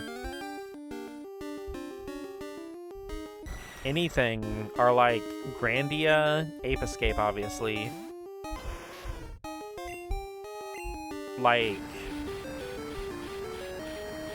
Legend of Legaia, which actually uses it in a really cool way. Because, like, obviously the D-pad and the left stick will do the same thing in Legend of Legaia. Because keep in mind, every PS1 game, even if it supported DualShock, with the exception of ones like Ape Escape made specifically to show off the DualShock, but every PS1 game pretty much had to be made to still be playable with the, like, 1994 D-pad and buttons only PS1 controller.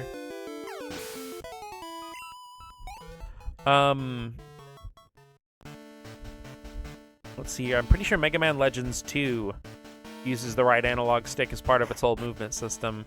Oh, Mega Man Legends 2 actually has a lot of really cool, like, a lot of cool variety of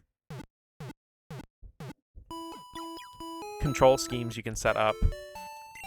Alien Resurrection. Yeah, I think I called it Alien vs. Predator, but I think it is actually Alien Resurrection.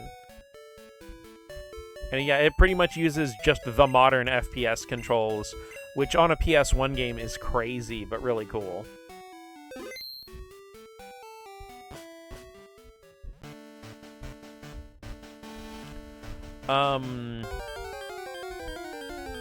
Oh yeah, Legend of Legaia is what I was saying. The left stick mirrors the D-pad, obviously, but also in Legend of Legaia, the right stick will actually have the 4 face buttons matched to it, or mapped to it.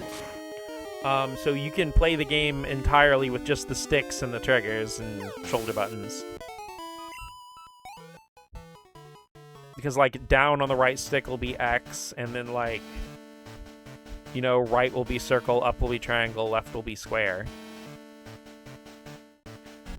And other really cool thing with Legend of Legaia is you can actually play the game with one hand, because its control scheme is pretty predictable.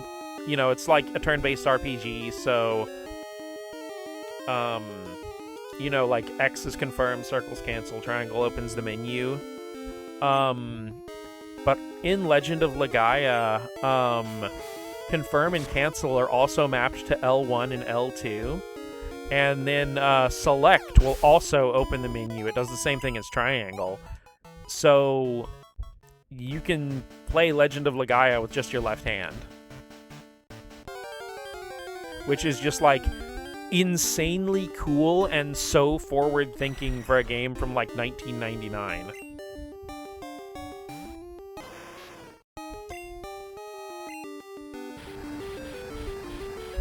Because I have a lot of respect for any game that, you know, has that accessibility to just be played with just one hand.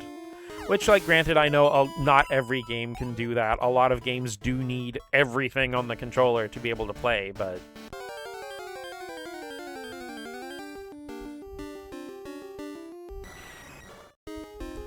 You know, I mean, I have a lot of respect for, like, the Wii Remote and Nunchuck, or the Joy-Cons, and by extension the Switch 2's Joy-Con too. Of just being able to, like, you know, don't even have to hold your hands up to hold the controller. You can just play a fully fledged video game with your hands flopped over on at your sides. It's not always the best controller for every single video game in the world, but it is an option, and more options are always better. Honestly, that's the one of the unsung heroes of the Switch and Switch 2, I believe, is just the absurd amount of options you have for gameplay and controllers and everything. Because, like, that's one thing I couldn't stand with a lot of Nintendo stuff, is prior to the Switch, I feel like Nintendo would cut too many options off. Like, one of the most obnoxious things with the Wii U is that they made the Super Smash Brothers like GameCube controller adapter for Wii U, but the only game you could use it with was Super Smash Brothers for Wii U. Like, even if you played a Wii game with GameCube controller compatibility, it would not recognize the controller adapter. And I'm like, why would you do that? Like, another thing, like, there's a special controller for Pokken Tournament that mirrors the controller for the arcades in Japan. And it's a cool controller. It's got, like, a D-pad and the face buttons and, like, the L and R. And it basically has all the buttons you need for Pokken. It's compatible with the Wii U, but the only game you can play with it is Pokken Tournament. You cannot use it for anything else. But then you go to the Switch, which not only can it use the both of the controllers I just mentioned for Wii U, it can use them for literally any game. And you can play anything on Switch with an original GameCube controller with the adapter. Like, it has no restrictions whatsoever. Only slightly related, but Fields of Mystery lets you use the arrow keys or the WSAD. Interchangeable. You can use both without changing a setting. Oh, yes, that's so cool. I love... Like I said, it's like with The World Ends With You, like I was saying, that, like, the D-pad and face buttons just mirror each other, and you don't even have to change a setting. It just does that. Mods? It's me, Dana. My Flaffy is so full of energy. It's a little scary. How are your Pokemon doing? It only took an instant to KO a wild Raticate. Must be because you gave me some battling tips last time. Okay, see you.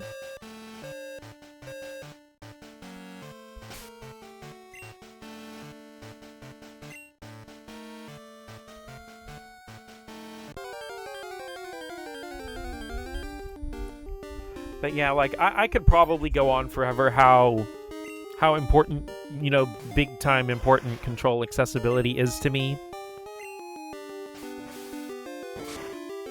Which, like, I don't necessarily have any issues that require any kind of special control accommodations, but it doesn't matter if it affects me or not. It's important. Besides, there's some days when I just have wrist pain and I just want to play a video game. Because so many gamers have wrist problems. Well, that, like, I have the other thing where, you know, my main things I do are video games and draw a picture. And also, most of my communication with people is through typing. So, it's definitely good to be able to give my wrists a rest.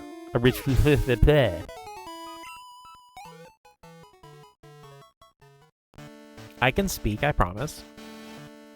Because actually Earthbound is another game that can be played entirely with one hand, because you can pretty much do anything that the A button can do with the L button. I'm going full Daffy Duck, oh my gosh.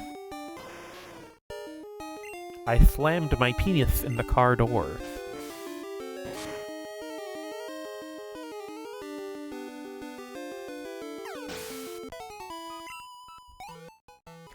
But, yeah, Earthbound, because the select button can bring up the B button menu, and then you can use L to bring up the rest of the menu.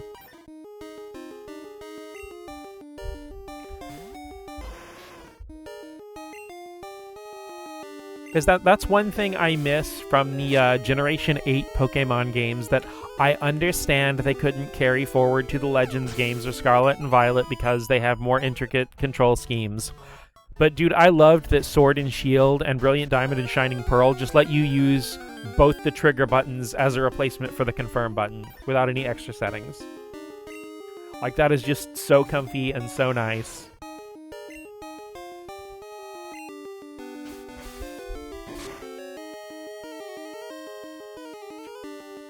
Because, again, like, I wish the game would telegraph it more, but I love how Fire Red and Leaf Green on Switch, like I said, if you set it to the L equals A mode,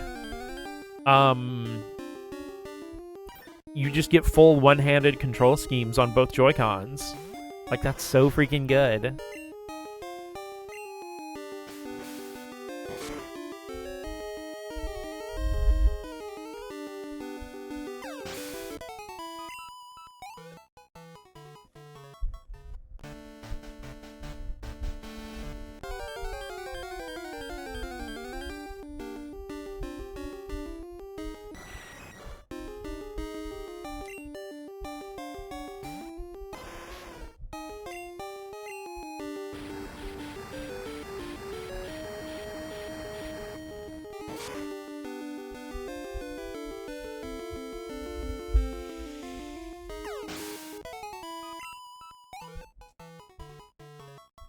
Oh, come on, really, Taki? I've got to see how many experience points do you have left? 159.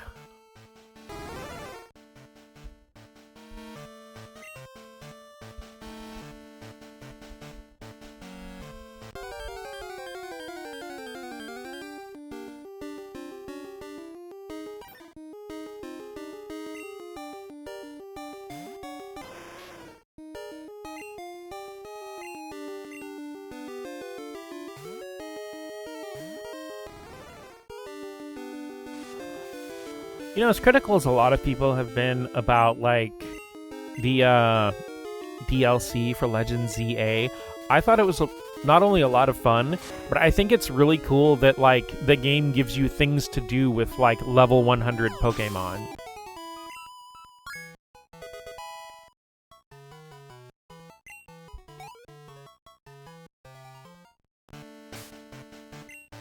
You know, besides just, like, competitive battling challenges and stuff.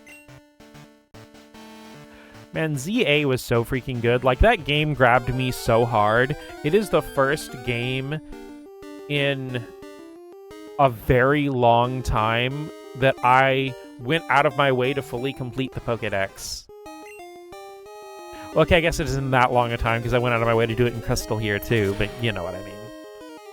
The DLC I still need to play because the hyperfixation keeps picking other games. Honestly, I may joke with Wit about not playing Okami or whatever, but, in reality, I very deeply understand, because there will be, like, it happens with the neurodivergent brain. You don't get to choose what's giving you the good brain chemical.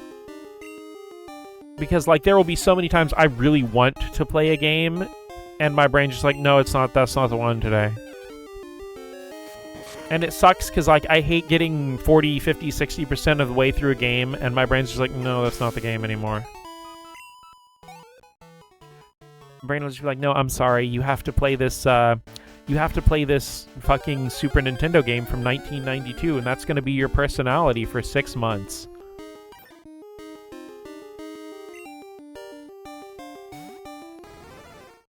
Like, hey guys, have you heard about my Lord and Savior Tecmo's Secret of the Stars?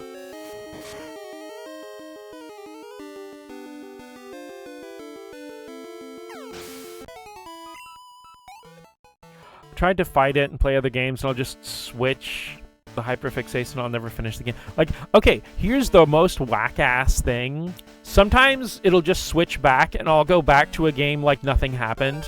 I think I've told this story on stream before, but, okay, with Tales of Vesperia Definitive Edition came out in 2019, I got it on launch day, and I played about 20 hours into the game, and then just, like, my brain just stopped. And it moved on to something else. And I'm like, man, I really wanted to finish Vesperia. I never finished it on 360. And then in fucking 2023, over 4 years later, because it was in the middle of 2023, I just picked it back up and continued the game and finished it. because my brain just decided it was Vesperia time again. And it was so weird because, like, I thought, like, am I still gonna remember everything? And, like, almost all of the Tales games have a little synopsis section in the menu. And, like, I read the last few synopsises, and I'm like, okay, yeah, I remember literally everything now. And I just picked it up perfectly like I had been playing it yesterday. And I'm like, that doesn't feel normal.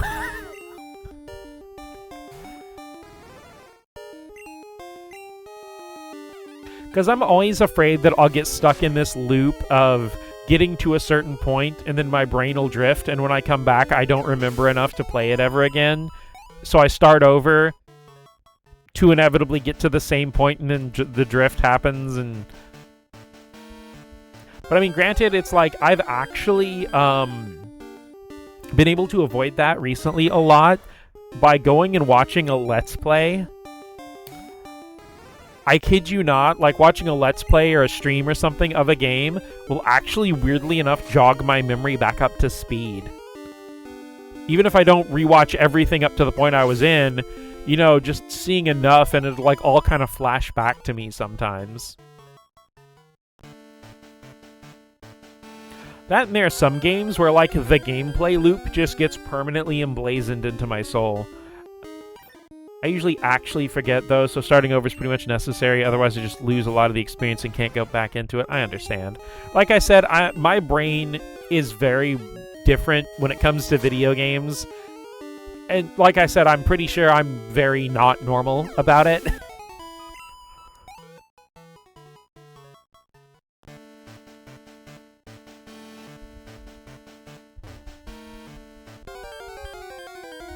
To the point where, like, I don't want to admit this, but I realized the other day that I think my brain puts video games as, like, an equal level importance to something like food. Because I was looking at some games that were on sale, just, like, surfing on Steam, and I was, like, kind of hungry, and I'm like, I really want to get myself a pizza. And I'm like, I pull out the Domino's app, and then my first thought is, well, you could just skip the pizza and, you know, just buy that one video game that was on sale on Steam instead. And I'm like, sitting there arguing with myself. I'm like, no, bitch, eat food.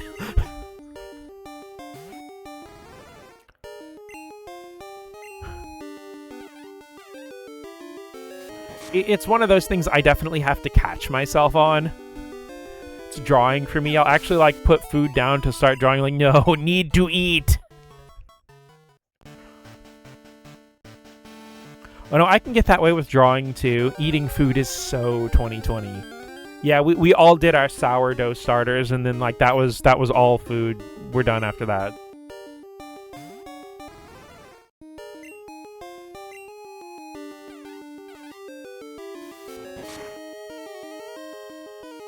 Actually, I didn't even get to have, like, my weird hobby sourdough starter arc or whatever in 2020. I was an essential worker, so I was just working my job normally for the entirety of the pandemic. I just had to wear a mask at work, and other than that, it was just normal work days.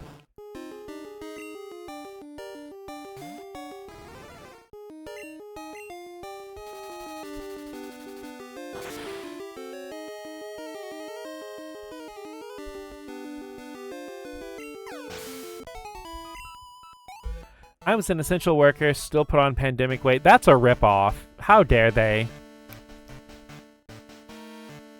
I mean, at least you've rocked a lot of it off now. 7th looking all, like, sharp and hot. Toned body and everything. Eventually it's going to get to the point where 7th just actually is built like a fighting game character. But I'm thinking more like in the Guilty Gear kind of vibe, not like Street Fighter 4 or something where, like, the fucking characters look like muscle balloon animals. I mean, I think Street Fighter 4 is a good video game, but I am not a fan of a lot of the art design choices. Still a work in progress, but most of it's off. Proud of you. Like, legitimately jokes. No joking. actually really proud of you. It's not an easy thing to commit to. It's not an easy thing to get into the groove of. But you did it and you made it happen. And that's something you should always be proud of.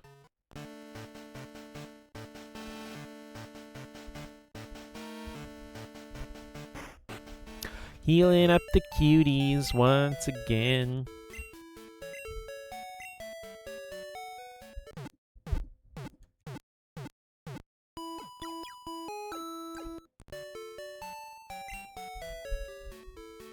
You know, random little features I occasionally forget. Every once in a while, I remember that, like, Pokemon, the Gen 5 Pokemon games just have an achievement system built in with the medals and everything.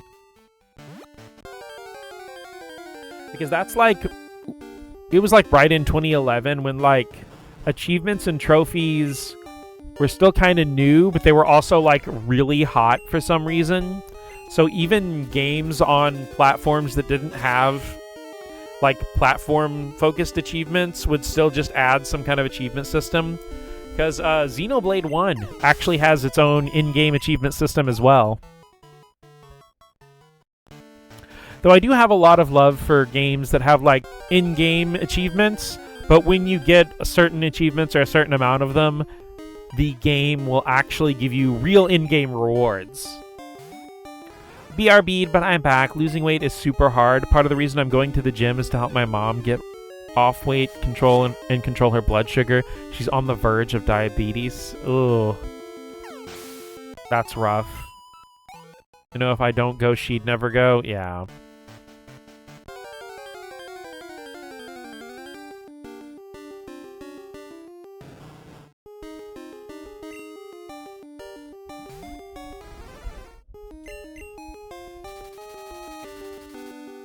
See, LD is going to be just as, like, super thin as all of her characters she draws.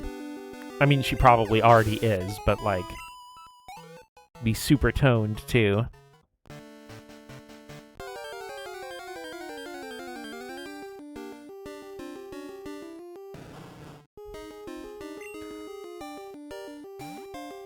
It's not easy. Getting up to go is half the battle. Yeah, I feel like it really is with a lot of that stuff.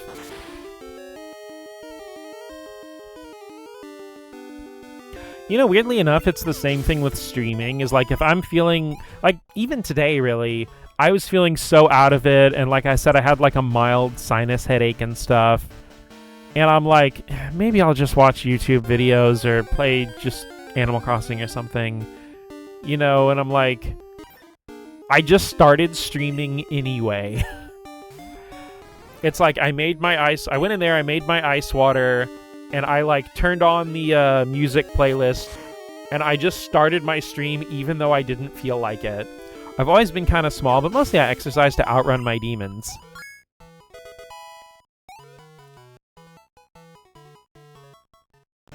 Portable LD. Tiny mouse and tiny squirrel versus the world. Otherwise, LD turns into angry squirrel.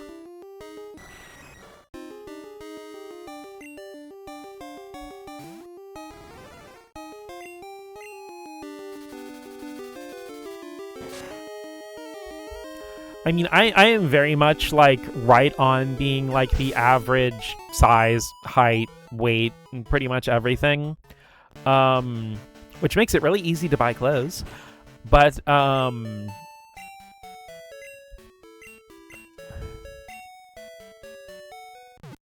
I did put on a bit of pudge while taking care of Mom because I just absolutely did not pay attention to myself. Even though Mom reprimanded me multiple times for not eating good foods and not taking care of myself as well. And I'm like, I'll be fine. And she's like, I don't care if you'll be fine or not. You can be better than fine.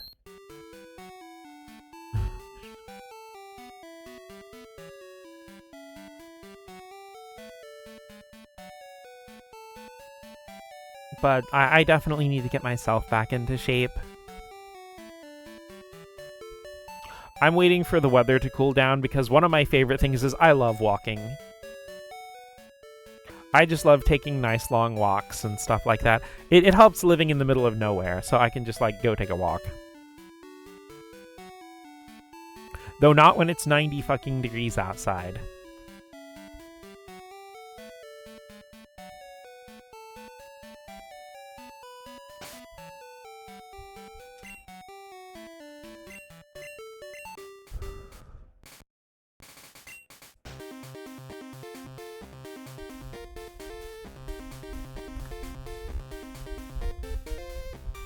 All right, I do believe I would walk if it wasn't heart attack weather. Plus, I could use the sun. Yeah, again, when the weather cools down, I'll probably get back into my walking routine. Especially on my days off, I would just take nice long walks because it's very pretty around where I live.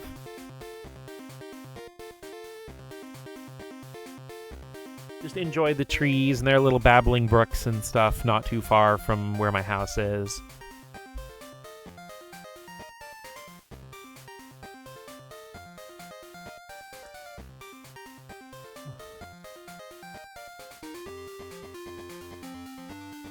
But yeah, I just want to say thank you everybody for coming by to hang out with me and stuff while we play Crystals some more. I'm gonna check and see if any of the homies are online streaming. Maybe we can go raid somebody.